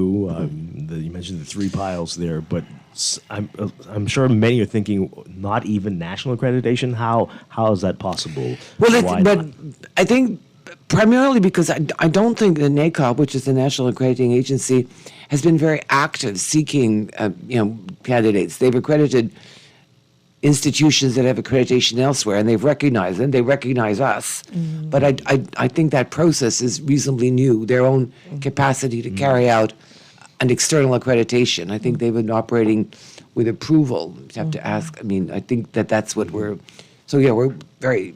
I don't know of any other university operating in the Bahamas that has national accreditation through NACOP rather than recognition by NACOP of their accreditation elsewhere. Because they've been focusing more on schools. Well, they've got schools, high schools, yeah. and I think, but I think that they're developing, the capacity to carry out this process, and we're excited to be partners with them. So maybe next year for yes. NACOP. Okay. Yeah. So what we started talking about it offline, but what strength does these accreditations give past and future degree holders? Well, talk about the past ones. I think that, they have good degrees. I think this is a confirmation of the value of their degree, and I think they're going to be happy about that. Current degree holders, I think also it facilitates, as I've said before, our degrees have been recognized by other universities. This makes this the rule. So, it's no longer, in this case they will, or in another case they won't. This makes this the rule that our degrees are, and it also makes it easier for you to do an exchange program. And maybe I want to talk a little bit about that because I wanted to mention our interest in doing exchange programs. For years, we were a 2-year institution. Go back. And so we had articulation agreements where you did 2 years here and then you went on and did 2 years elsewhere. We began to offer baccalaureate degrees, and we began to be a more independent institution, so we had bachelor degrees. So we want to keep our students for 4 years. We're happy to have them here. What we now want is not agreements to send our students away, but agreements to welcome your students to us and to have you welcome ours at your place for a semester. We think that internationalizes us by allowing us to welcome students from other universities, and I think it also creates a great experience for our students to go abroad. Now, we have taken our students abroad on university trips and programs. Some went to, I think it was Columbia recently, or with a faculty member from UB, or I think it was Costa Rica, some in Spain. We have done some exchanges in the past, starting back, for a long time ago, and now we want to reactivate that, and we hope to be able to say to Bahamian parents and students, come to the University of the Bahamas and see the world. Okay. So we think that would be really attractive because you get the best of both worlds. You get a university quality education at home, but you also go and spend a semester in Canada, in France, in Spain, in Costa Rica, in the United States, and experience. And for us, it's a great also experience because we benchmark when we see how our students do with us, how they do elsewhere. That gives us information about student learning and performance. And I remember the first one we ever did was at the University of Rhode Island a long time ago. And we sent a student whose GPA was higher there than it was at home. So we were clearly not, being easy markers, so he was really I highly have many performing. stories about that from my years at COB compared to when I went off. But well, I mean, what do you make of that? Is that a good thing? Well, I Is think that- I say that sort of in a bit of a humorous way. I think we had a good student here, and he was a good student there. Yeah. I think I'm just saying that it demonstrates that what we do is of high quality. When our students perform elsewhere, it's hard not to take a little bit of, I don't know, university pride in your students. I also think that our students have the benefit of really good writing instruction, much to their chagrin sometimes, but, our degrees are pretty heavy on teaching people how to write, which is an important skill, ChatGPT notwithstanding. Right. I want to get back to some of the 14 points you talked about. You talked about looking at it, autonomy of the university and physical plant. There's been questions about the autonomy, and we know there are issues with physical plant, just the way we maintain structures in the Bahamas in general. But let's talk about these and how you were addressing the concerns there. Well, we are looking at the physical plan. That is a standard in the accreditation model. I think we're doing all that we can with the resources we have, but I think I would also say that one of the benefits of going through this process is that we can make the case that where we are under-resourced, we can explain exactly where and how we are under-resourced. It's not very helpful just to say either to, try to raise more public money or private money, just to say, give me money. It's more helpful when you say, we're trying to meet the standard, this requires us to do this, and to demonstrate the need. I have to say we've had enormous support from this government in meeting some of the physical plant requirements we've had, both for repairs to Portia Smith and for support in technology upgrades. And so we're very grateful for the support we've had. And we're looking now at what is our annual maintenance cost, what is our deferred maintenance plan, what are the sources of funding we can have to do that, how do we do that better if we can. But much of that has to do with the level of resources we have. And I think it's always making a case for support based on data. And autonomy, what will you be looking at there? What will the on autonomy? I think we met the standards. So if we're doing that tomorrow, I think we're good. Yeah. It's in my bucket number one. What we do, who we are, what we do, and how we do it. We're good. We have an autonomous, board of trustees. We operate within the University of the Bahamas Act. Absolutely. I think we're absolutely autonomous and appropriately structured. There's no question about that. We meet that standard wherever it is. Yeah, we were talking about this off here. I don't know if this counts towards physical plant discussions, but with the flooding that we see in Oaksfield, we're all impacted. We're all across the street from each other. University Drive, Thompson Boulevard, the flooding is horrible with even a little bit of rain.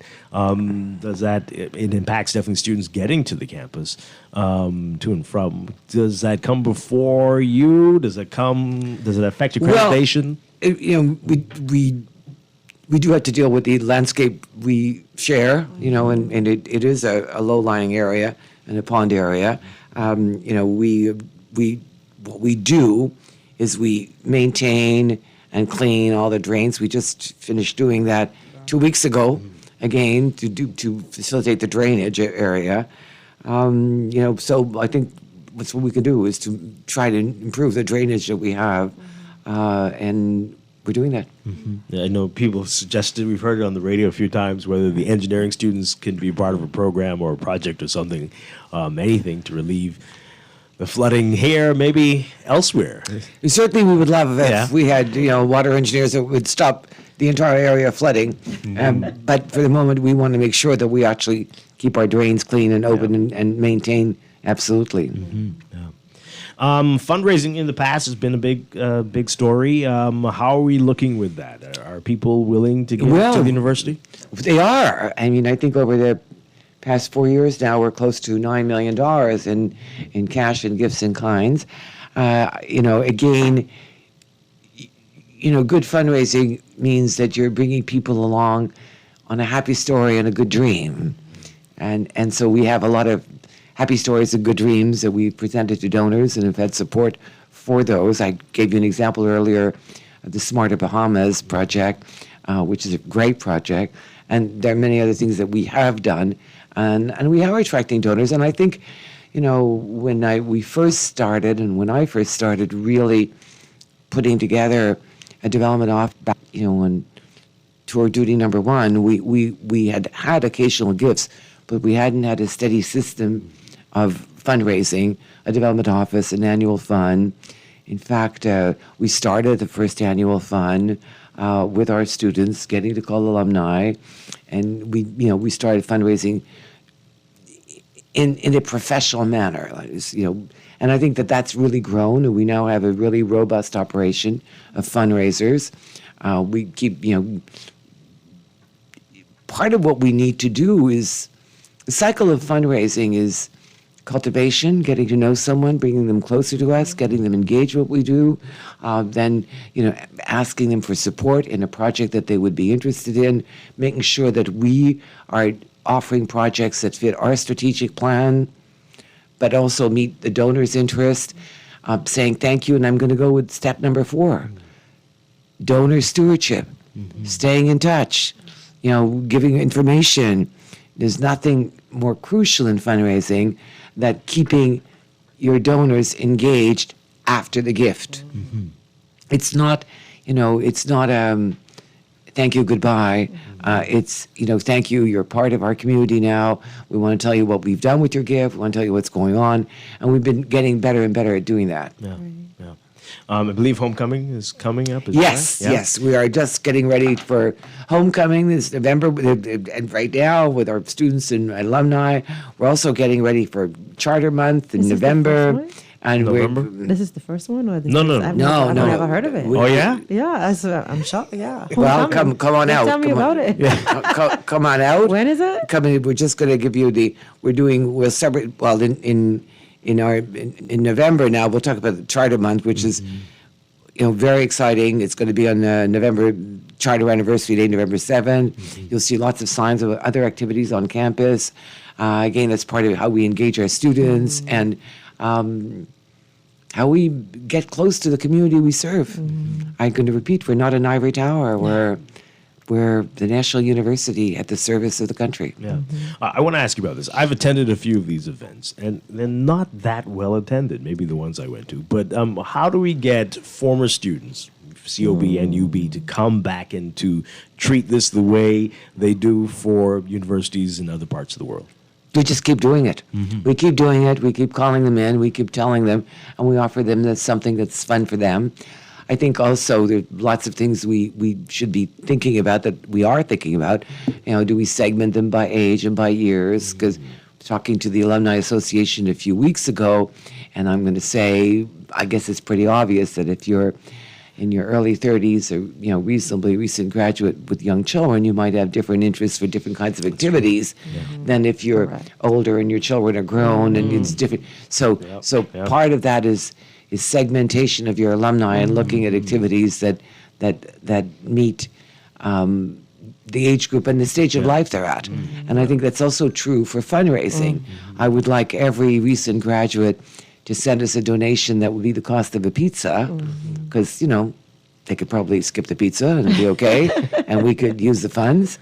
But I don't have expectations of high levels of donation, just of a habit of giving. And I don't think, I think over the course of your life, your circumstances change, but your children grown, you have obligation. And it is that practice of being engaged at every stage of your career after the university that also generates, later in life when you have capacity, the inclination to give. Because all donations are built on capacity and inclination. And so the answer to that, I think, is really how well we can segment and create events that are of interest to different segments of our alumni group. You're right. What other fundraising events are there? Let's ask. What else will you be doing to raise funds? Well, we've done some. Dr. Rowland did one last year with the parliamentarians. I've done that before. This is always a lot of fun. Invite all of the COB graduates to an event who are currently in office. They have fun. We have fun. We do other kinds of events. We'll do celebration of donors or receptions, or so that calendar is coming up, and also just visiting and talking to potential donors, and I do quite a bit of that. Okay. Yeah. So remember just a few years back, there's lots of talk about building a dorm tower, and that was to become a living campus, basically. Where do things stand with that? Not much movement we've heard. I think this is still part of our strategic plan to build student housing. I think we're looking now at, this year at this time, how do we do that? What is the model, what we want? I think we want to look carefully. As I said, we're doing a strategic plan extension. That conversation is part of that. It certainly is crucial not only to help and assist our Bahamian students to have student housing, but to go back to what I was talking about earlier, if we're going to welcome students from elsewhere for a semester in the Bahamas, we probably need to have student housing. Mm-hmm. So I don't tend to call it dorms. I tend to call it student housing. Okay. But I think that project is being revisited in the context of our strategic plan extension, and we'll come back on that at some reasonably soon date. Mm-hmm. What's the reason? Is there a reason why? Because it seemed like it was pretty far along. I wouldn't be entirely involved in. I wouldn't have been entirely involved in that project because, as I said, I've been here just for a few months now, and so I don't think I can give a very good answer to that beyond saying that we're looking. We're looking at the project now again and seeing how do we go forward with that. Mm-hmm. And any ideas where that would go? Has that changed as well, or where on the campus? I can't answer that at the moment. As I said, I think we will need to look at, I'm told that it was planned for one area, but I don't want to make a confirmation until I'm absolutely sure that we've made that decision and we know exactly where it's going. Right. All right, let's take a break. When we come back, we're going to talk about the 50th anniversary of COB/University of the Bahamas and what the plans are. With Janine Hodder, the president of the university. We'll be back. Stay with us. Come on, baby! I'm the man! Anything! Wake up, it's a new day. Whether you're looking for your first or new home or even using your existing home as equity, RBC understands that your journey to home ownership is unique and your mortgage financing should reflect that. That is why at RBC we have dedicated mortgage specialists that provide sound advice and helpful solutions to make your dream home a reality. Best of all, the RBC mortgage team is mobile, flexible, and will meet you almost anywhere. Visit rbc.com/take 60 seconds to connect with an RBC mortgage specialist. We've been with you from the very start, leading the way and providing you with the best in primetime sporting experiences. From one goal to the next, you can count on us for full access to the best sports channels at home or on the go. Make Rev your only choice. Visit rev.bs. Every match, every game, every moment. Rev, your home for sports. America completely run out of it. The Access Accelerator Small Business Development Center is here to help small businesses throughout the entire Bahamas. To better serve you, we've made it easier to contact us. Call 461-7232, WhatsApp 359-0626 or 359-2394, email helpdesk@spdcbahamas.com, or submit a ticket when you visit our help center at accessaccelerator.org. The Access Accelerator, empowering small business. It's been 35 years since Custom Computers was founded, and we'd like to celebrate that milestone by thanking you, our clients and customers. You've inspired 35 years of expert service and support, partnering with the world's leading brands like HP, Apple, and Microsoft. We take pride in setting the bar for what you expect and deserve from a homegrown Bahamian business. We're here to serve you when you need us, so call 396-1101. custom computers, raising the standard since 1987. There's a new electric vehicle in town, the Jack brand of SUVs, trucks, sedans, and commercial vans, available only at Easy Car Sales, home of the fully electric vehicle. For a powerful, smooth ride at a fraction of the cost to drive, leave the pump behind and hit the road with Jack. Visit easy242.com to see our brand new Jack models and drop into Easy Car Sales for a test drive. It'll have you singing. Hit the road with Jack, and don't you pump gas no more. The Aedes aegypti mosquito that carries the dengue fever virus needs water to lay eggs and breed. Check tires, buckets, garbage cans, bottles, and even bottle caps, bromeliads, or anything around or inside your home where water can collect. Be sure to cover or turn over containers that have to remain outside. Fight the bite. Check your yard regularly to help protect you and your family from dengue fever. This message is brought to you by the Ministry of Health and Wellness. The signs are clear. It's time to pay less for your current mortgage by switching to Scotiabank. Enjoy lower interest rates and no payments up to 2 months when you switch to Scotiabank today. Plus, we'll even pay your switch costs. It's that easy. Ready to switch to Scotiabank? Call us today at 242-356-1697 or visit bs.scotiabank.com to switch your mortgage to become mortgage-free faster. This is Guardian Radio 96.9 FM, Nassau, Bahamas. Oh na na le, oh na na, oh na na le, oh na na, oh na na le, oh na na, oh na. Listen, just a Long Island girl living in a lonely world. She took a late night sloop going anywhere. Oh yeah, just a free-born boy, born and raised in Binders Point. He took the late night sloop going anywhere. Oh yeah, ain't that tonight? Oh na night, ain't that tonight? Oh na night, ain't that tonight? Listen now. He spots her in a smoky room while the jukebox played his favorite tune. He danced his way into her heart and into her mind.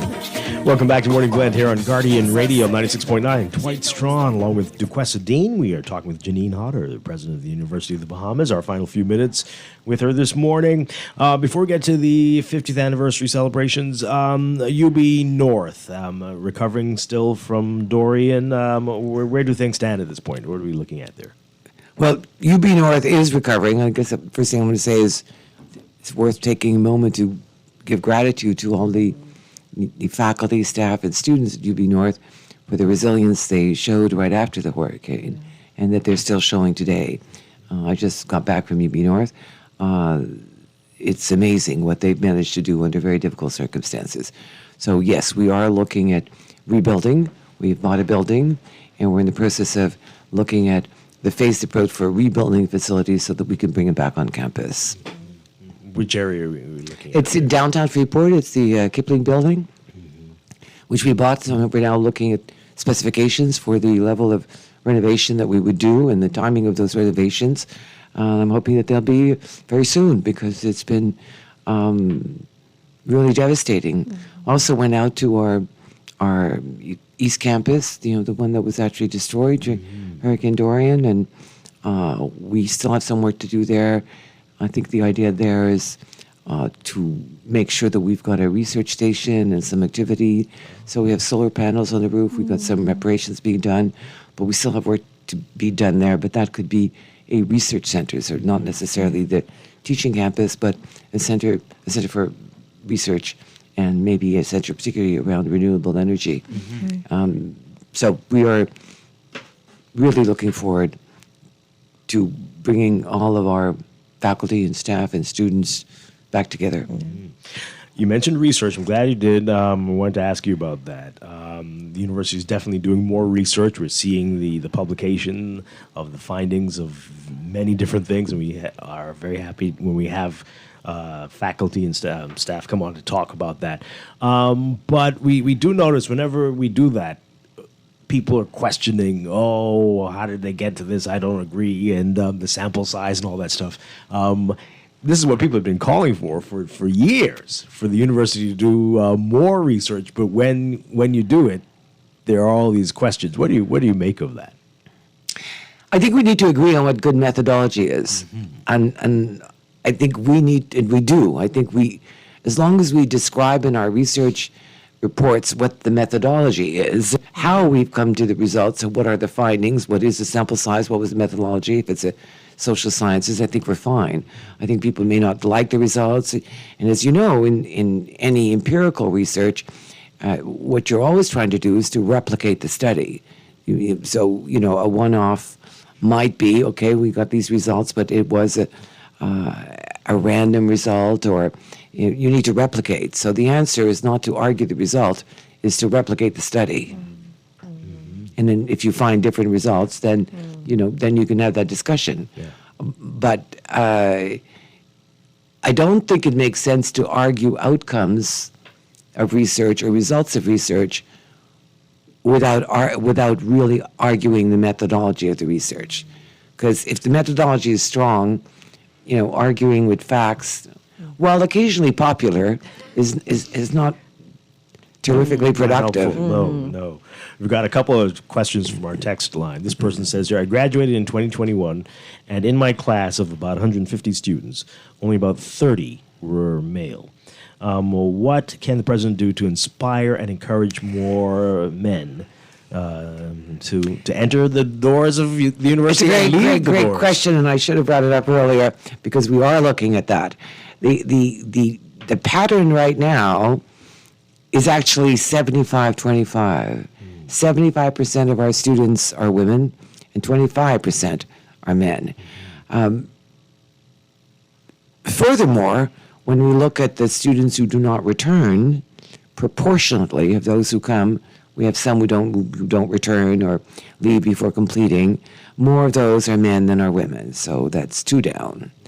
Finally, when we go and look at students who accessing counseling or support services, proportionally fewer men are doing that. So I'm going to say that's the trifecta here. So there's some things we can do immediately, and I mentioned that early on in our interview, talking to parents and to students about accessing our resources when you need help. That's number one. Yeah. The second thing that we're doing, and this is tied a little bit to these short courses and certificate courses I mentioned earlier. I should have mentioned that the certification course in tourism and hospitality is actually tuition free. That's a government-funded program. Is to see whether we can attract more men to some of the shorter courses that are more directly linked to employability. That's a hypothesis. We'll see if that works. We're doing that in tourism and hospitality.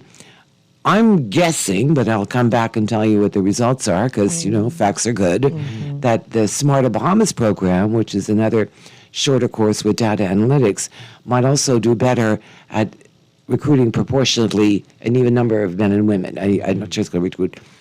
I'm happy to be recruiting women. I don't want to be misunderstood here, but I would like to see, I think that program has the capacity to attract more men.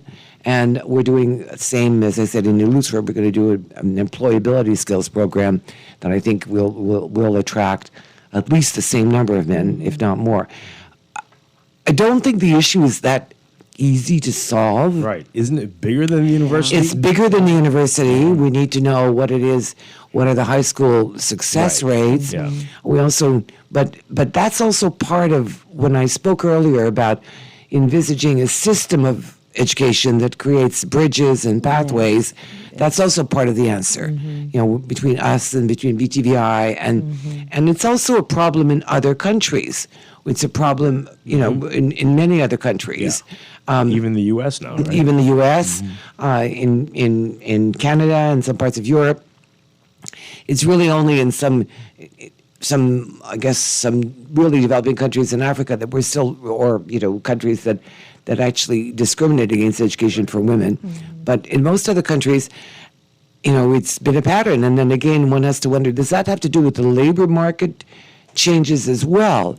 As our economy focuses increasingly on professions and service areas, and in all kinds of service areas, rather than in sort of, we talked earlier about the role of artificial intelligence in manual labor issues. Is that a shift in the job patterns? What are where are we attracting men to all kinds of professions? Are we attracting men into nursing the same way we try to attract women into engineering? Are these growth professions? Heaven knows we need a lot of nurses in the Bahamas. What can we do to also link the interest of young men to actual professions and labor market? But it is an issue, and I think we know that this government has repeatedly told us and indicated that they care deeply. The Prime Minister's indicated he cares deeply about this issue, and we care equally deeply about that issue, and are looking for ways to support the education of young men as well as women. Right. This text was asking about faculty promotions, outstanding faculty promotions. Well, we're very excited that we've completed the faculty promotions exercise we announced earlier this week, and we have incredibly wonderful faculty that have just been promoted, and we've got, I think it's something like 15 of them that have gone congratulations. from assistant to associate professor, associate to full professor, and that's a pretty rigorous process where you show the research you've done.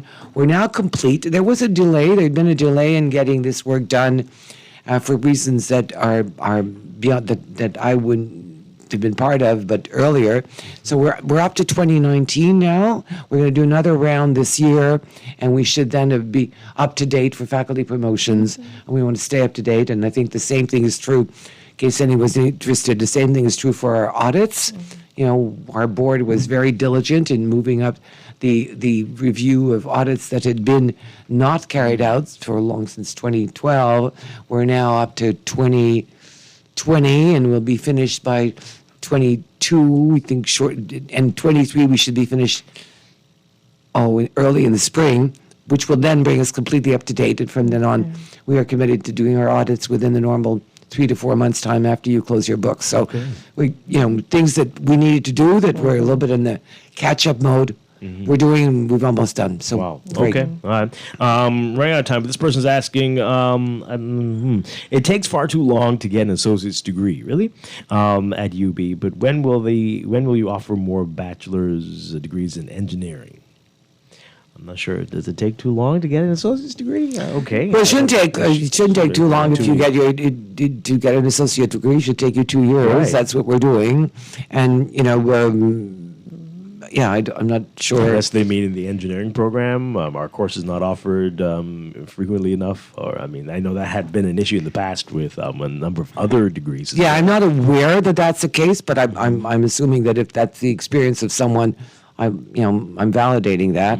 I think we're looking now at developing programs, and science programs are looking at whether the Northern Campus would be a good place to develop those programs. All right, so let's talk about the 50th anniversary. Next year. Yes, next year, the 50th anniversary. What have we got for the 50th anniversary? We have a whole series of events.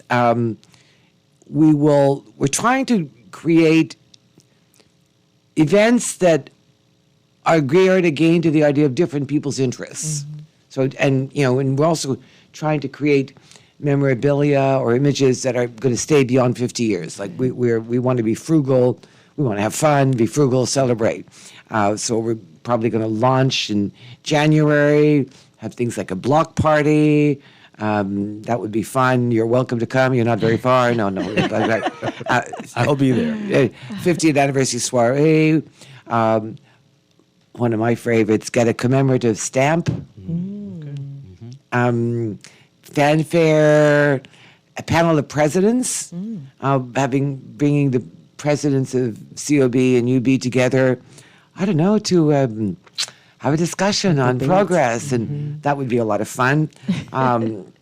Library exhibition, the day of the House of Assembly, a declaration of UB Day by the Prime Minister, a campus beautification day, a day of giving, recognition of ministers of education who've accompanied us through all those years, council members and council chairs who've accompanied us, a sacred space garden that we're looking at creating on campus that would be commemorative, an art show, creative writing, a lot. But I think you're seeing a theme. A lot of that tied to our mission, though. Yeah. These are things that are closely related to our purpose, which is to showcase learning, research, and national development. Wow, 50 years. Yeah, And it's a then lot to celebrate. It's scary because next year will mark 30 years since I graduated. Really? How is that possible? You only look 30, Right? Dwight. I don't understand. Of course, I think everybody knows that I remember that 50 years. Wow. So, When it started. It's come a long way. It's every step has been filled with joy. Yeah. College of the Bahamas, greater autonomy, baccalaureate degrees, university status legislation, national and international accreditation. It's a journey. We've been taking it with our colleagues and as a community in service. And I'm very proud of our institution. Yes, I'm looking forward to celebrating it next year. Janine Hodder, thank you very much. Thank Hopefully you. this will be the first of many times we have you on the show. I look forward to coming back. I appreciate it. Thank you for talking with us. I see texters asking about accreditation. We talked about it in depth. So listen to the rebroadcast tonight or go online tomorrow for the podcast. You can listen to the whole interview on GuardianTalkRadio.com. All right, we're going to break for news. This is Morning Blend on Guardian Radio 96.9.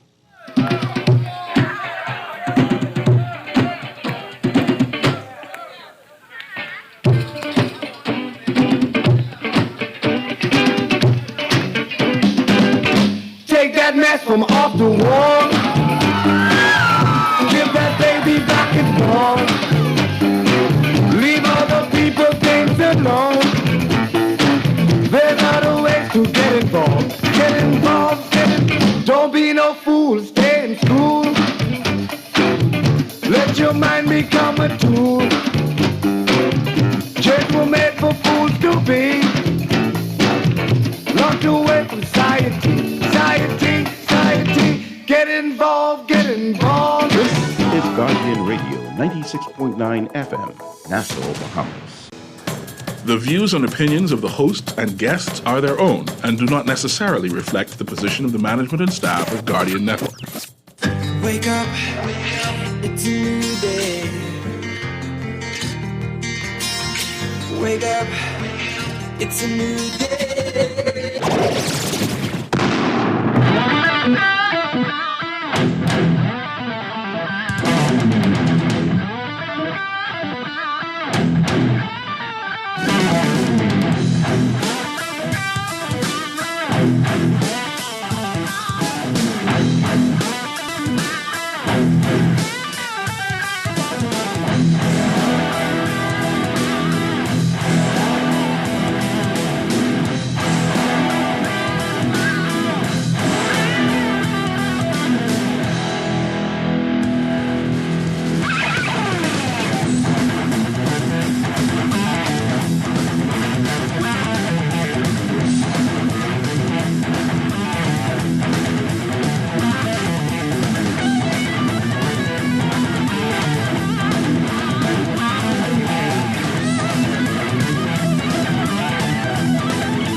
Good morning and welcome to Morning Blend Business on this Tuesday, October 3rd, 2023. Welcome back to our Morning Blend listeners. Once again, I'm Dwight Strachan along with Duquesa Dean, and this morning we are talking about Walk for the Cure 2023. It's back, and here to tell us all about it, we're very pleased to welcome from CIBC, we have Antoinette Fox and Kisme Arthur. And from GD Caring and Sharing Center, we have Helen Forbes. Ladies, good morning. Welcome to Morning Blend Business. Good morning. Great to have you all with us. All right, walk for the cure. This is many years now we've been doing this, right? What year are we in? 12. Wow, I've done a few of these myself. This is always a lot of fun and for a great cause, of course. Yes. Tell us about it, what it's all about, and what we're hoping to do this year. Antoinette, okay, good morning. It's so exciting to be here this morning on Morning Blend, and CIBC First Caribbean Walk for the Cure is in its 12th year. We're not just walking here in the Bahamas, but during the month of October, we walk throughout our entire region where we are located. Wow. So this year we are hosting our walk October 7th right here in New Providence, and also on the Family Islands where we have a presence. Mm-hmm. That's Grand Bahama, Abaco, and Eleuthera. Oh, so everywhere. Everywhere. So we'll be simultaneously walking at the same time throughout those islands. That's excellent. Yes. Excellent. What's that like coordinating that? It is truly, it takes a lot of time. It's a few months of work. It doesn't just happen. So it takes a lot of time. We communicate with sponsors throughout the Bahamas, and we also have to ensure that we have vendors there at the walk. We communicate with different units to make sure that we have everything that we need at the actual walk. For example, Doctors Hospital, they're on as a sponsor, our platinum sponsor. We have ambulance service. We have to communicate with the police to ensure we have confirmation to use the park. Mm-hmm. So it takes a lot of time, a lot of effort, and a lot of hard work from the team. Yeah, wow. Family Islands, how much participation are you anticipating there? Well, we are anticipating good participation there. In the islands, we are looking to have a minimum of about 200 walkers on each island. Wow. And they are excited. Abaco is so excited. They have a lot of sponsors that have jumped on to assist them. Grand Bahama is also excited, and so is Eleuthera. So we are having great participation from those islands, and sponsorship there is also good because people want to see the event be great and also what it's for. Yeah. Because it's for, as we know, cancer has touched every single person, family of persons here in this country. Mm-hmm. And we want to walk for the cure to ensure that those individuals have a little easier battle than having to worry about funds because they're already fighting a disease. So we want to give them a little fighting chance. Absolutely. Yeah. Let's talk about that, how the money is going to help, where exactly it's going to go. What can you tell us? The funds are distributed to cancer groups throughout the areas where we have a presence. For example, again, New Providence, Abaco, Eleuthera, and Grand Bahama. And that's to the Cancer Society, to GD Caring and Sharing. We have a representative here today. And also to our sister programs in the different islands that we have presence. Yeah. All right. Helen, let's talk about it. GD Caring and Sharing Center, Duquesa can tell us a lot about it too. But let's hear from you, Helen Forbes. Are we there? Are you muted? Cancer Support Group. There we go. Can you hear me? Yes, we can hear you now. Yeah. The GD Caring and Sharing Cancer Support Group was started about in 2012 by our founder, the late Jenny Dean, and her daughter, Duquesa Dean, upon her demise, took the mantle on to keep her mother's legacy going. Our vision is to provide support to all female cancer patients residing in the Bahamas to enhance their quality of life after diagnosis, during and after treatment. We also cater to the whole man, the whole woman, through educating them, assisting them with emotional support during their battle, and provide physical support by assisting with needs that they may not have during their physical limitations, going through treatment, etc. We also provide financial aid to assist with obtaining medical care and also obtaining basic living needs. So we here as a group of women, we share our stories, we try to motivate and help others that are going through the battle and to give them that emotional support to make the transition and the journey easier for them. Yeah, that's wonderful work. Wonderful work there. And, thank you so much. Thank you so much for sharing there. Okay, so let's get some details. Yeah, I have questions. Yeah, you have questions? I want to know what's happening on walk day. So people register. How first of all do they register, and what can they expect on walk day? So that's where I come in. Good morning, everyone. Radio voice there. Yes, I'm a bit under the weather, but it's for a cause. So, and like Antoinette said, it does require a lot of work. But the passion we kind of have for it, both recently being impacted by losing persons to, I can't even say the word cancer and feel happy about it, but losing it to, lost their battle to cancer in essence. So the walk really is a celebration. We're going to be celebrating our survivors. So it is on October 7th. Unlike previous walks in New Providence, we would normally be at our Goodman's Bay building or the location itself. This year, we're kind of doing something different where we're having it actually on the park itself. It's twofold reasons. One, we want to give persons the opportunity to actually do the walk. And then you may have some older persons that may not be physically able to actually do that long stretch. So you have the availability to do a few laps around the park.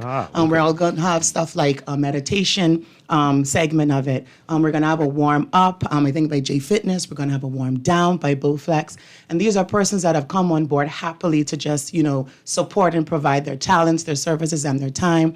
We'll also have dancing by the Laurel Carol Dance Company. Again, we're going to have our lovely host, Bodie and Victoria, who every year just willingly jumps on and hosts for us. We're going to have a corner for the kids. So if you have some children, they're a bit angst, you want them that energy out, Goodman's Bay has that park right there. We're hoping to have a bounce house set up there. And like DeQuesta said, registration is required.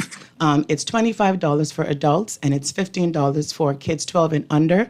You can actually visit any one of our CIBC First Craven locations in the Bahamas, New Providence, and the Family Islands. Our team's there, and we have to give a big shout out to all of our support and our volunteers in branch, because like Antoinette said, it's a heavy plate to tote. So it's a few of us in the kitchen, picking up a plate just to dish out something else. But it is $25 for registration. You can physically visit any one of the branches, or you can send an email to walkforthecurebah@cibcfcib.com. Again, I'll say that email address again, walkforthecurebah@cibcfcib.com. So if you send us an email, we'll assist you with getting sorted out. You may not get one right away, but we promise that we will get to you within, a 24-hour period to make sure that you're registered.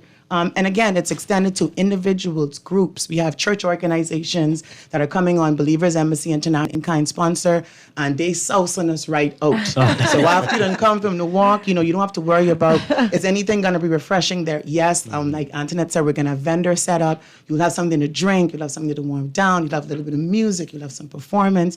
And again, it's all about just celebrating our survivors, just remembering those that we've lost, and just raising funds to just make sure that we continue to provide support for those that are still fighting. Sounds like a wonderful time. All right, so if you're not doing the laps, what is the route or route, as some people say, for the walk?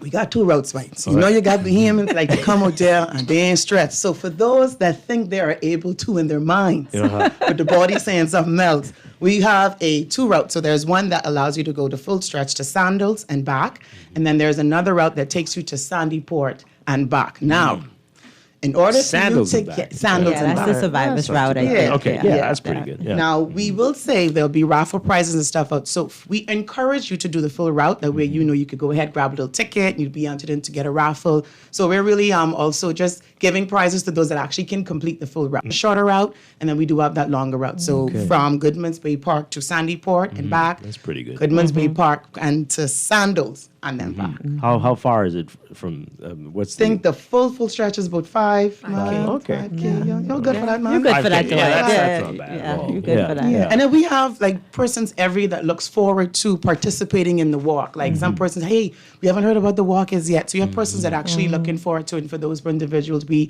sincerely appreciate your ongoing effort and contribution over the years. So you cannot register in the morning? Yeah, or you can? Yeah, you can. We encourage persons to do it beforehand as well, just to make sure you get the size that you want, that everything's good to go. But we always definitely do have persons set up there. Somebody may wake up that morning and say, something, I off this morning, and let me go to the walk and support this wonderful cause. We'll be there to help you get that set up. Yes, and Maddie, look like you have something you want to add. Before you do that, if people can't walk and they want to donate, what ways or options? So there are a number of ways that persons can donate, and Our CIBC First Caribbean customers, we've made it so easy for you to donate because as soon as you log on to our website, there is something that asks you if you would like to donate, and you can donate right from there. Anywhere from $1 up to whatever amount you desire to just transfer right away, and it goes directly to the Walk for the Cure account. Also, you can go into any branch, and some branches, most of our branches have either ribbon boards up where that you can purchase a ribbon, write a name on someone who may be battling or who may have already, passed on, and that can be your contribution to the cause as well. And if you would like, you can make a contribution physically right there in the branch. Just let them know, I want to put this amount on your CIBC Walk for the Cure account. And all funds, every single dollar that is raised from the Walk for the Cure goes to the cancer organizations. CIBC First Caribbean itself pays to put this walk together, and all the money that we raise in all aspects, from sponsorship, registration, donation, every dollar, penny goes for the cure for all of those individuals. Yes. Wonderful stuff. All right. This is an unusual text here, but interesting. This person says, I've supported Walk for the Cure in the past. It's a great event, but the event focuses on breast cancer. There are many people who suffer from prostate cancer as well. I want to know, when will prostate cancer be highlighted and supported just as breast cancer is supported? We hear this every September, especially with Prostate Cancer Awareness Month. I can respond. Yeah. Good Okay. question. Let's hear. That's a great question. The walk does not focus specifically on breast cancer. The walk is just usually held around the region during the month of October, which is mostly considered as Breast Cancer Awareness Month. But the walk is for all cancers. And if you visit Cancer Society, yes, the Cancer Society is actually the entity that gets the bulk of the funds because we know that they deal with all levels of cancer, and they have the Cancer Care Center. But we use it for all forms of cancer. And when we promote it as well, it promotes for all forms of cancer. Even in our branches with the ribbons, there's all color, whichever color you want to put your name on for whichever cancer you want to support. Wonderful. Yes. And as we say often, I mean, if you don't hear something that you think is a worthy cause, you start it. You be the impetus, right? The catalyst for it. And I think out there on Saturday, because I'm registered, I would like to see the male support as well. I'd like to see those prostate cancer patients or survivors, those who had stomach or cervical or whatever form of cancer, to come out and support. One cancer is not, better or greater than the other. So it would be great to see all genders out, families, that sort of stuff, all out supporting what I believe is a great cause. Yeah, even in the flyer, people holding different color ribbons, right? So it's all cancer, all cancer. Yes, it absolutely is. All right, so remind folks here, Grand Bahama, Luther, Abaco, everywhere, what they need to do to be a part of Walk for the Cure this Saturday. Register.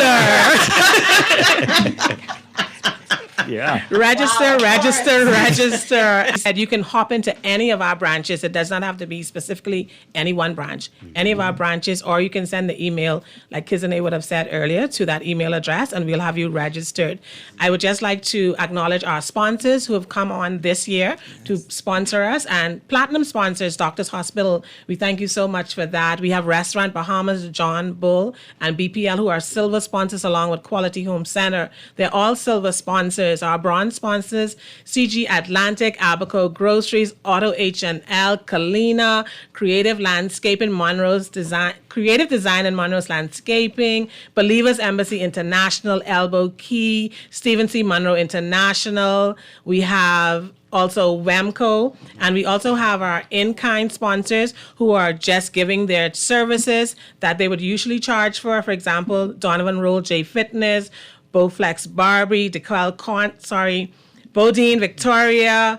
We have our DJ, Believers Embassy International, and Laurel, and also the Lawrence Carroll Dancers. So they're all giving their time, their support, and we have a number of entities that are also volunteering to be out there. For example, students of UB, students of St. Augustine's College. We have Zeta Phi Beta. We have the Delta Sorority. So a number of persons have hopped on just to make sure that this is an amazing event and to relieve some of the burden for so that everybody can enjoy the event. Sounds like so just register.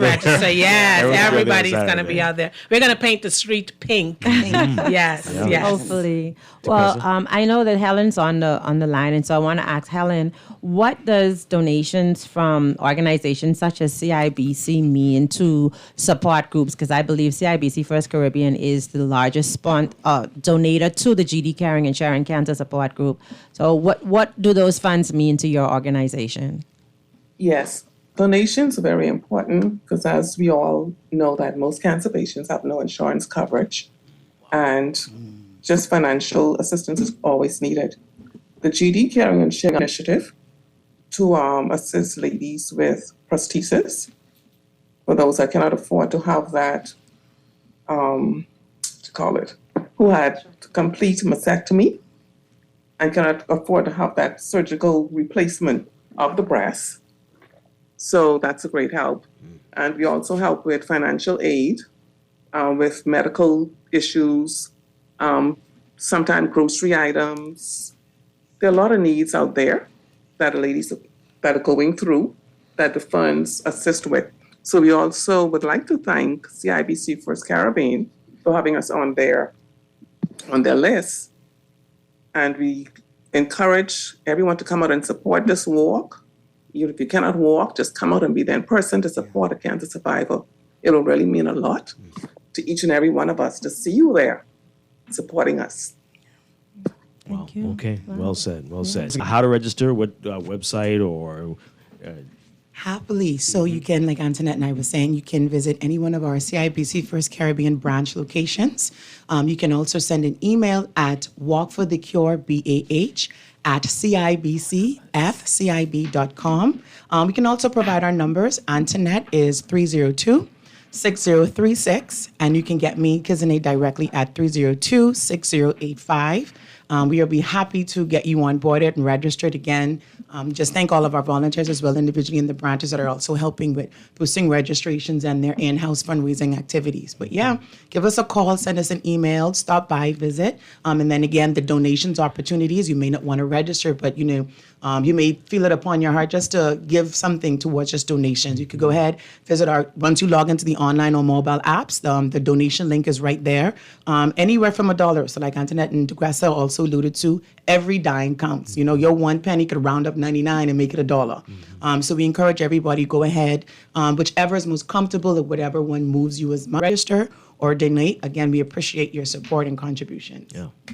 Mm-hmm. And just to say that the donations do not stop at the walk day, which is October 7th. For the entire month of October, you can feel free to pop into any of our branches or online. That portal will be open for you to continue to donate, because we know that everyone will not make it out to the walk, but everyone at some point may make it into one of our branches or log on to their online app if you are a CIBC First Caribbean banker. So we appreciate the donations, and we look forward to seeing you out there. It's going to be a great, amazing event, and we will be out there from 4 a.m. So you won't miss us at all. We will be there waiting for you and ready. Right. Again, it's Goodman's Bay. Yes. Goodman's Bay Park. Walk for the Cure 2023. Thank you all so much for being here with us this morning. Antoinette Fox, Kizane Arthur, Helen Forbes. Thank you. Thank you for having us. Thank you. Thank you. All right, we're going to take a break and then be back with a lot more Morning Blend business here on Guardian Radio 96.9.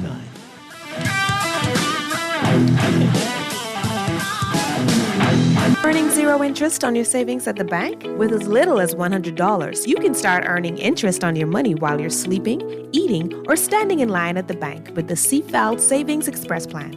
Ready to invest? Start by putting $1,000 into our mutual funds and earn interest there too. Because at CFAL, your interest is our interest. Visit CFAL.com to start now.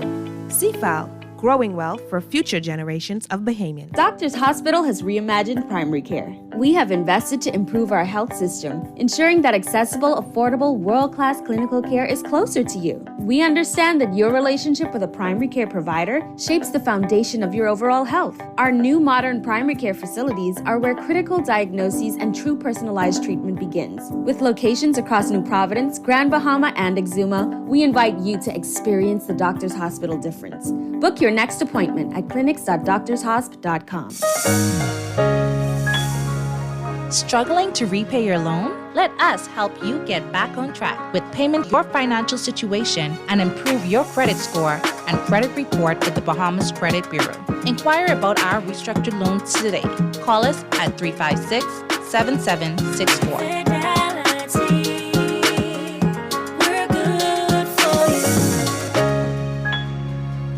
Ready to save? You can put $100 into the CFAL Savings Express Plan and make sure your money keeps growing. Earn interest on your savings while you're sleeping, eating, or standing in line at the bank. Ready to invest? Start by putting $1,000 into our mutual funds and earn interest there too. Because at CFAL, your interest is our interest. Visit CFAL.com to start now.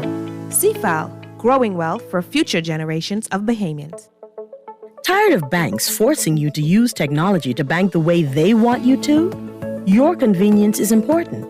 So no matter what your banking needs, Commonwealth Bank's friendly staff are always available in branch for that personal one-on-one service. But when you choose technology, our app offers you state-of-the-art functionality. The choice is yours. Commonwealth Bank. Bank the way you want. This is Guardian Radio 96.9 FM, Nassau, Bahamas.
It is time for your morning business report brought to you by CFAL. Credit rating agency Moody's releasing a credit opinion on the Bahamas, restating the country's B1 rating and stable outlook, and explaining that any evidence of the government facing a liquidity crunch as it prepares to meet upcoming external debt amortizations in 2024 could lead to a downgrade in the future. The report released yesterday saying that, quote, we assess government liquidity risk at BA, informed by the government's high borrowing requirements and high rollover risk on external commercial debt.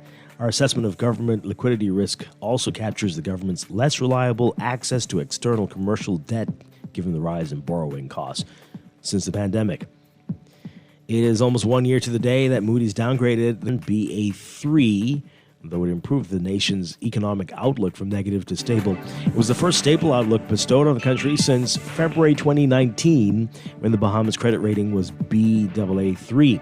Moody's saying in yesterday's credit opinion that the country continues to reflect institutional strengthening, suggesting overall macroeconomic stability despite high debt burdens and weak debt affordability metrics. Read more on it in today's Guardian Business section. Prime Minister Philip Davis calling on multilateral development banks, especially the World Bank, to improve policies that will increase funding to developing countries facing climate-related crises. Speaking during the Climate Finance in the Americas panel discussion at Atlantis yesterday, the Prime Minister says that they're urging multilateral development banks around the world to significantly increase the quality and quantity of their climate finance efforts. He said, quote, it's time for MDBs to make modifications so that they are fit for purpose. He explained that these already greatly financed climate mitigation and adaptation programs in developing countries, but he contended that more can be done at those institutions by aggressively implementing the recommendations of the G20 Capital Adequacy Frameworks Review. He said the implementation of that framework could enable concessional investments in adaptation and loss and damage. Shadow Minister for Finance Kwesi Thompson urging the Davis administration to heed the concerns raised by the Bahamas Chamber of Commerce and Employers Confederation. The BCCEC called on the government to enact policies in its upcoming legislative agenda to improve the business climate in the country. Thompson said over the last 2 years, the opposition has also heralded the need for relief from high electricity costs, custom software woes, and funding for small business.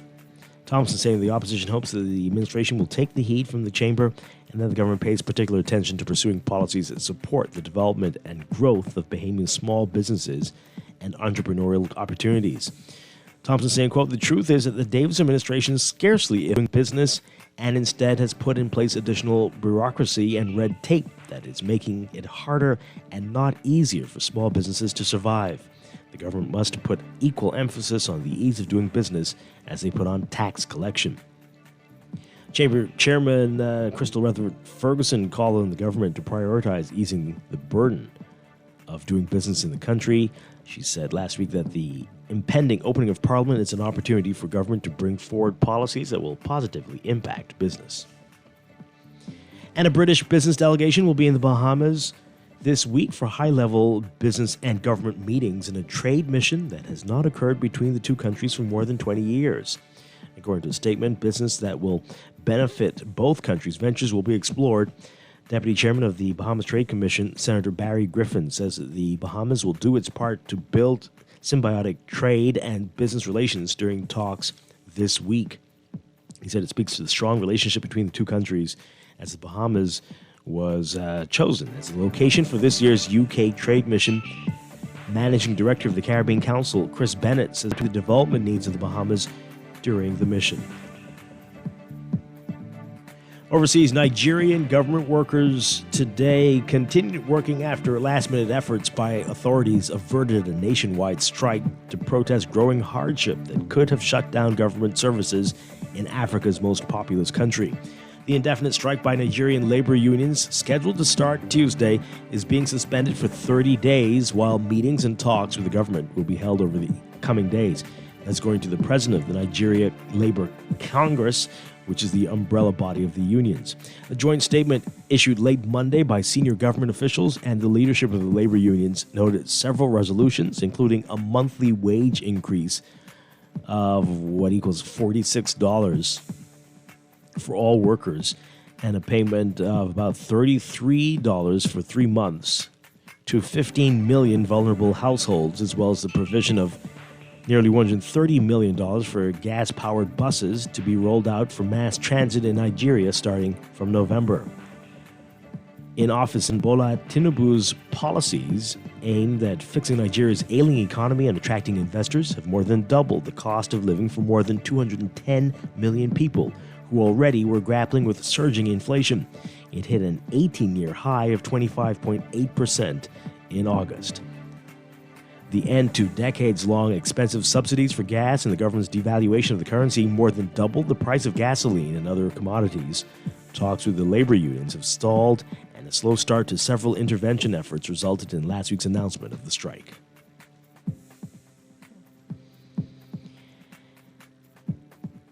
And Macy's is accelerating the expansion of its small format stores as it looks to cater to shoppers seeking more convenient locations. The department store saying today that it will add up to 30 new small format locations through the fall of 2025, bringing the total number of such stores to roughly 42. The next round of expansion starts in fall 2024. The strategy builds on Macy's plans, announced in August, to add 4 small stores in the West coming weeks. The original 8 small format stores are called Market by Macy's, but the company said in August that the new smaller stores would just be called Macy's. Nordstrom, Kohl's, and Macy's upscale chain Bloomingdale's, as well as big box stores like Target, have been adding small format locations for several years. Macy's has 3 Bloomingdale's small format stores. The trend gained momentum during the pandemic as more shopping shifted to the suburbs and away from cities. Macy's small stores range in size from 30,000 to 50,000 square feet, roughly 1/5 of the size of traditional stores. Macy's operates just over 500 stores in all. In your Market Watch, recapping trading on the BISX.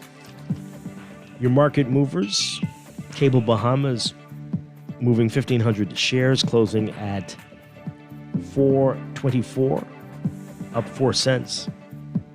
Commonwealth Bank moving 5,000, closing at $4.20. Famguard moving 1,500, closing at $3.96, up 17. And Focall moving 5,000, closing at $4.50, up 33 cents. A correction on Cable Bahamas moving down 4 cents to close at $4.20. The BISX All Share Index closing at 2,730.45, up 43.86. That's your Market Watch. And that is your morning business report, brought to you by CFAL, growing wealth for future generations.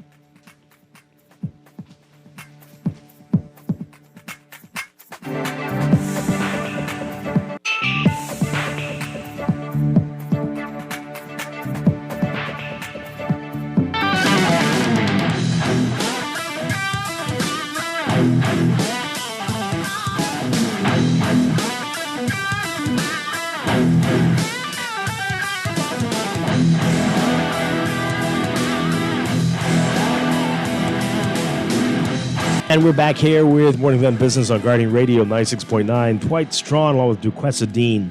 All right, so you're going to hear more about this over today and tomorrow. IRCA late yesterday issuing a statement on crackdown over communications outages. Right? So this is in today's Tribune. Regulators last night voicing their displeasure with inconsistent and delayed reporting of network outages by Bahamian communications providers as they move to better protect consumers from such disruption. Well, this is music to people's ears, yes, right? It is. IRCA, the Utilities Regulation and Competition Authority, unveiling its proposed outage reporting and mitigation regulations for the industry, revealing it has been motivated to act by widespread and frequent customer complaints over the loss of communication services due to outages and other disruption on their provider's network. So the consultation document, which was again released yesterday, IRCA is saying it is, quote, cognizant the Bahamas and globally are becoming increasingly dependent upon electronic communication services for both personal and commercial use, and accordingly, consumers expect to receive high-quality electronic communication services from licensees in the Bahamas. In recent times, IRCA has observed that there has been increased public concern over the reliability and quality of electronic communication services in the Bahamas due to, amongst other things, frequent outages and or disruptions to electronic communications networks and services. IRCA said that such concerns and complaints were voiced by many participants in the focus group meetings called to assess potential demand for fifth-generation technology 5G here in the Bahamas. BTC, in particular, suffered with service disruption and network outages across multiple islands this summer, including Grand Bahama, Abaco, and South Andros, Mangrove Key, and Mayaguana. Some of this was blamed on inconsistent and unreliable power from BPL, which damaging and frying vital electronic communications equipment. Wow. Oh, boy. The legacy provider also attributed Abaco and Grand Bahama outages to thieves, stealing its copper wire and fiber optic cables, adding that the police had arrested some of the alleged culprits. Did you hear anybody get charged? No, I didn't see it. I haven't seen anything in the news. No, but we did see the complaints from BTC. Yes, absolutely. Nevertheless, IRCA said it decided to act. IRCA is, quote, concerned about the risks and harm to society, the economy, and public safety and security due to frequent and prolonged outages of public electronic communications networks and public electronic communication services. In this regard, it is crucial for licensees to make necessary investments in their respective networks and services and embrace best practices that promote the availability, performance, or functionality of their networks and services where they are not already doing so. Accordingly, IRCA proposes to impose a duty on both categories of licensees to take appropriate and remedy outages and to adopt internal measures that promote the availability, performance or functionality of the respective networks and services. I thought it was going to be like duty, but just a moral duty. Okay. Based on responses by its communications licensees to its March 24th, 2023 request for information on how they feel with network outages and disruptions, IRCA said it had noticed several issues that must be rectified. Reports concerning both planned and unplanned outages are submitted to IRCA inconsistently, and as a result, IRCA only became aware of several recent major disruptions to services via news broadcast, social media reports, and complaints from affected consumers. The content of planned and unplanned outage reports submitted to IRCA does not follow a standard format. IRCA does not receive timely updates on the status of the restoration of services in connection with unplanned outages. IRCA does not consistently receive sufficient detail on the cause of unplanned outages and reports submitted to IRCA for IRCA to understand the root cause and scope of the outage. And unplanned outage reports submitted to IRCA do not contain root cause analyses to licensee to mitigate recurrence. So basically, they just ain't checking for IRCA. Bottom line. Boy, as a result, IRCA concluded licensees holding an individual operating license are required to, amongst other things, notify IRCA of any unplanned interruption which prevents them from carrying out their obligations under their respective IOLs, the individual operating license, as soon as reasonably practical. Well, I mean, this is how they treat us, right? The consumers don't know. They don't tell us when it's going. They're waiting for the organization to send them something to say we had an outage? Mm-hmm. Oh, okay. Well, I mean, they say they wouldn't know otherwise, other than the people, the complaints from the people on social media. We really think that's going to happen? Well, they really should.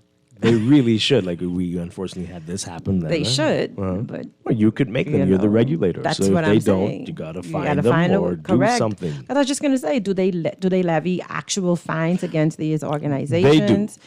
And then the other thing, how can they now begin to apply more pressure? Because just last week, they came back with a report to say there won't be a third provider, and there was some blackballing, I guess, to say we're not going to move forward with improving our infrastructure unless there is no third thingy. So how can this now be used to apply the pressure needed to stop the disruption in the electronic communications, right? I doubt that would stop, especially if you're going to use BPL's excuse. And so that's a very convenient excuse there, because you'll have that likely indefinitely as it looks at this point. Right. But this is the thing. The public doesn't know either, right? Mine was out the other day, and people were out longer than I was, and there was no explanation. Went on their Facebook page, nothing to explain what that was about. Right? People just are, the power is out, and they throw their hands up. This is how everybody is, and then the companies take that for granted. Correct. And do we really need to issue a statement that people have come to expect that there would be issues? And they give no compensation for the outages. That's the last thing you'll get, right? It seems. Oh no! And if they damage stuff, that's a whole different story. Dog eat. So there's more. It says that at the same time, there is no obligation in the respective IOLs or otherwise mandating such licensees to notify IRCA. See, that's part of the problem right there, right? Of any planned interruptions which prevent them from carrying out their obligations to customers. Well, then why are you surprised that they don't? Do it. IRCA considers that the current outage reporting regime in the Bahamas does not promote timely and standardized notifications of planned and unplanned outages by licensees to IRCA. So IRCA, benchmarking its proposed reforms against regulatory regimes in other countries, says it plans to define planned outages as those that are part of regular network maintenance and which an operator knows will occur at least 72 hours in advance. In such instances, the regulator must be informed of what is to happen at least 48 hours in advance. And I can say that BPL, we beat up on them a lot. At least they do. They do notify you on Facebook. Yeah, they do. Facebook. I think they even have a WhatsApp group. Yeah, seriously, they take their beating, but they do put something out there. Oh boy, but yeah, at least they do that. I cannot recall. I mean, not as frequently. With the other utilities. Yeah. And the water and sewage does do a lot of They do radio ads to let Okay. people know that they're going to have issues. The outages. Yeah, Okay. Okay. I don't know if IRCA regulates them yet. Mm. But all right. This one says here, as for so-called the story continues. As for so-called critical and major outages, IRCA is proposing to define these according to population and island. Disruption will be critical if it impacts 5,000 or more customers for the affected service on New Providence, 1,000 or more on Grand Bahama, Abaco, Eleuthera, or Exuma, and 50 or more on other family islands. It'll be deemed major if it affects 1,000 or more subscribers for New Providence, 500 or more for Grand Bahama, Abaco, Eleuthera, or Exuma, and 20 or more on any other family island. And when it comes to reporting outages, IRCA is proposing a 4-stage approach. Initial notice within 2 hours of an outage being detected, and then be kept updated every hour and every 2 hours for critical and major service disruptions, respectively. Outage resolution notice must be given within 1 hour of service restoration, and a full report handed to IRCA no later than 20 days after the event. Okay, that sounds quite reasonable. What do you think, though? What do you think of that? I really wish that had been around from the beginning of it all, right? Yep. But that does sound good, and because the public, the consumers who are paying for these services don't get that. But yes, that sounds quite reasonable. Let's get your reaction to it. I'm saying, people wanted to hear this type of talk a long time ago. But at least we are at least here. they're doing it. At least we're here now. Right. Yes. 323-6232. 325-6. 325-4259. Call us toll free, 242-300-5720. You know how we find out that there are issues? People message us telling us the power's been off on this island from Tuesday last week, right? And nobody says anything else. Correct. Anything else. It's horrible. It's horrible. Poor communication. Yeah. Totally. But total disregard for everybody. But hopefully this will be the end of that. Let's see what you're saying. Good morning, caller. You're on the air. Hi, good morning. Good morning, caller. You're on the air. Hi, good morning. You are on the air, caller. We can hear you. You were just there. Okay. 323-6232. 325-4316. 325-4259. Call us toll free. 242-300-5720. And you know that, I don't know what it is. I mean, it's just so frustrating because a lot of them don't answer. It's hard to get through. Correct. It's very hard. Correct. Almost all of them. It's hard to get through. This person is as useless as right. The service you're getting from the companies. It's right? more it makes you more frustrated when you actually get through. It really does. But you do go looking with the little bit that because if it's your internet, you're working, right? You're using up your little data to Correct. go and look to find out what's going on there, Correct. or if you've got no power, like oh boy, before the UPS dies, let me see what Facebook is saying, and I wonder if they and even no know that they are having outages before people start calling or messaging. Do you think they know that? When they don't know, that's when there's a big problem. Be afraid. Like if they say, yes, we're working on it. Okay. Right. But when they say, what? We didn't know of it. Right. Oh, boy. Drama. That's when it's going to be 12 I'm hours. telling you. Caller, good morning. You're on the air. Good morning, Dwight. And good morning to your guests. I have the news for you. I remember you were talking about you and your neighbors may have a vacant lot. You can put up some solar panels, and that way you can bring down your electrical costs. Did you say something to that effect? I was saying that might be a course of action if you can get everyone to agree. We were trying to figure out if there are some rules about that. Would you be considered a power generator, which would be a problem?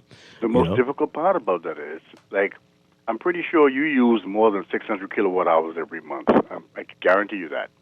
And you can need like 14 panels just for someone who's using 600 kilowatt hours every month, and then you can need 2 batteries for each panel. It's going to be just to get one started now, if you want to just split the cost by saying we're going to just use the air conditioning in the night and use the panels for that, you could probably get a few houses involved. But whatever happened to the competition? I remember when there was a big liquor company and they just had that company dismantled because they had a monopoly. I remember when we had a Patelco company, they dismantled that because of the monopoly.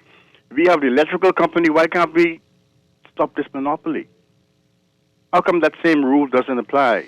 It only applies to a few monopolies. Shouldn't it be all across the board? We could be, whatever that L is called, should have competition. You agree? You know, it's a lot trickier with electricity, though. I mean, I don't know. I can look it up. I think it's rare for there to be more than one electricity provider in a place. You know, now, should it be the provider for the whole country? That is something to debate. But I think you could get yourself into some challenges. I'll get the experts and find out more, do some more information on it. But I understand you what you become mean. mayor, and I know you're going to be governor. Oh, okay. We're looking forward to it. Yes, we need it. Right. Sure. Thank you. Thanks a lot. Let's call in, and then we'll let you give you all the details about the road closures as a result of the opening of Parliament, and that's starting to affect people today. Good morning, caller. You're on the air. Are you there? Mm-mm. Gone already. This person's very impatient. Right. All right. So this text here. IRCA can present many regulations as many as they want. Unfortunately, IRCA's challenged at enforcing their laws. I doubt they will be able to enforce these new long-awaited rules. I don't know about that. I mean, they just have to be serious, right? And fines, these companies are fined often. They're fined often. So if that's what the consequences will be, that's what the consequences will be. And maybe stiffen those fines. Yeah. Let's take this call. Good morning. You're on the air. Good morning, Dwight. Good morning to your co-host. Good morning. You know, Dwight, what are you going to need to do to allow these telecommunication companies to have a backup plan? You know, is you can't depend on BPL. If BPL power is down, you should have at least solar backup plan or generator backup plan until the power will come back on. And also, I remember when my service, when they first get a Flow TV, they used to give you a backup battery. And now you go to try to get a backup battery, you don't sell it no more. So these are the things that help people in resident people who depend on the internet more. It's more planned system. And I think we need a third party. It's sad that we can't do the third party. It would be in greater competition if we had a third party. Third internet telecommunications provider. Yeah. Okay. And telephone. Right. Okay. Well, they said they'll revisit it in a few years. Was it 3 to 5 years? It's a political reason why we get that third party. That's another story. Yeah. Third provider, right. Third provider, yes, but that third provider is a political reason. Well, I don't know. I mean, it is a small, very small market. But anyway, again, maybe 3-5 years, they said they will. Yeah, but hopefully what I presented, and we need that 5G, but I think we need to go for the 5G because we all understand what 5G contains. If you got a cell phone, the new cell phone, you could hold up to 5 people one time. That's a cell phone. Okay. It's happening in the United States right now. Thank you very much. Appreciate it. All right. So as we get ready to go, let's just remind you about what's happening with the opening of Parliament tomorrow. So that's going to be at 10 a.m. tomorrow in Parliament and Rawson Squares. So, of course, that means it's going to be road closures and diversions. And some of this has already started as of yesterday, Monday.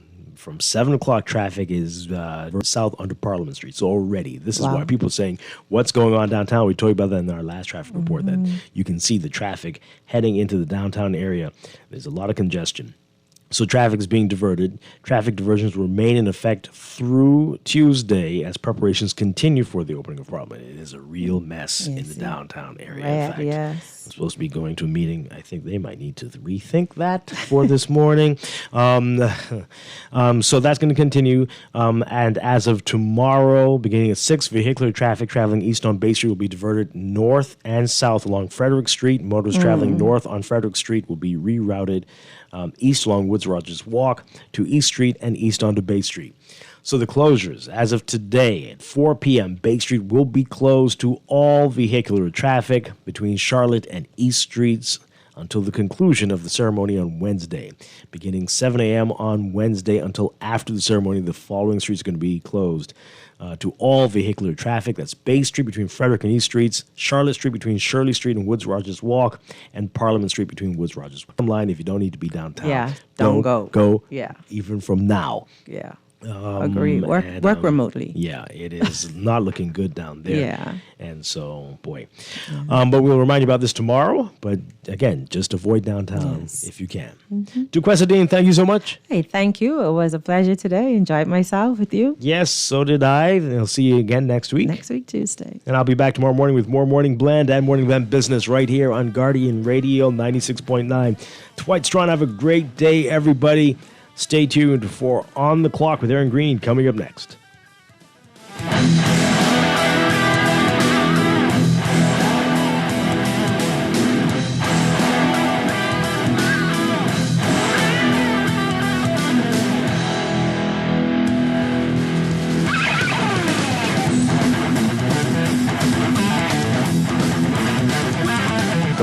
.9 FM, Nassau, Bahamas.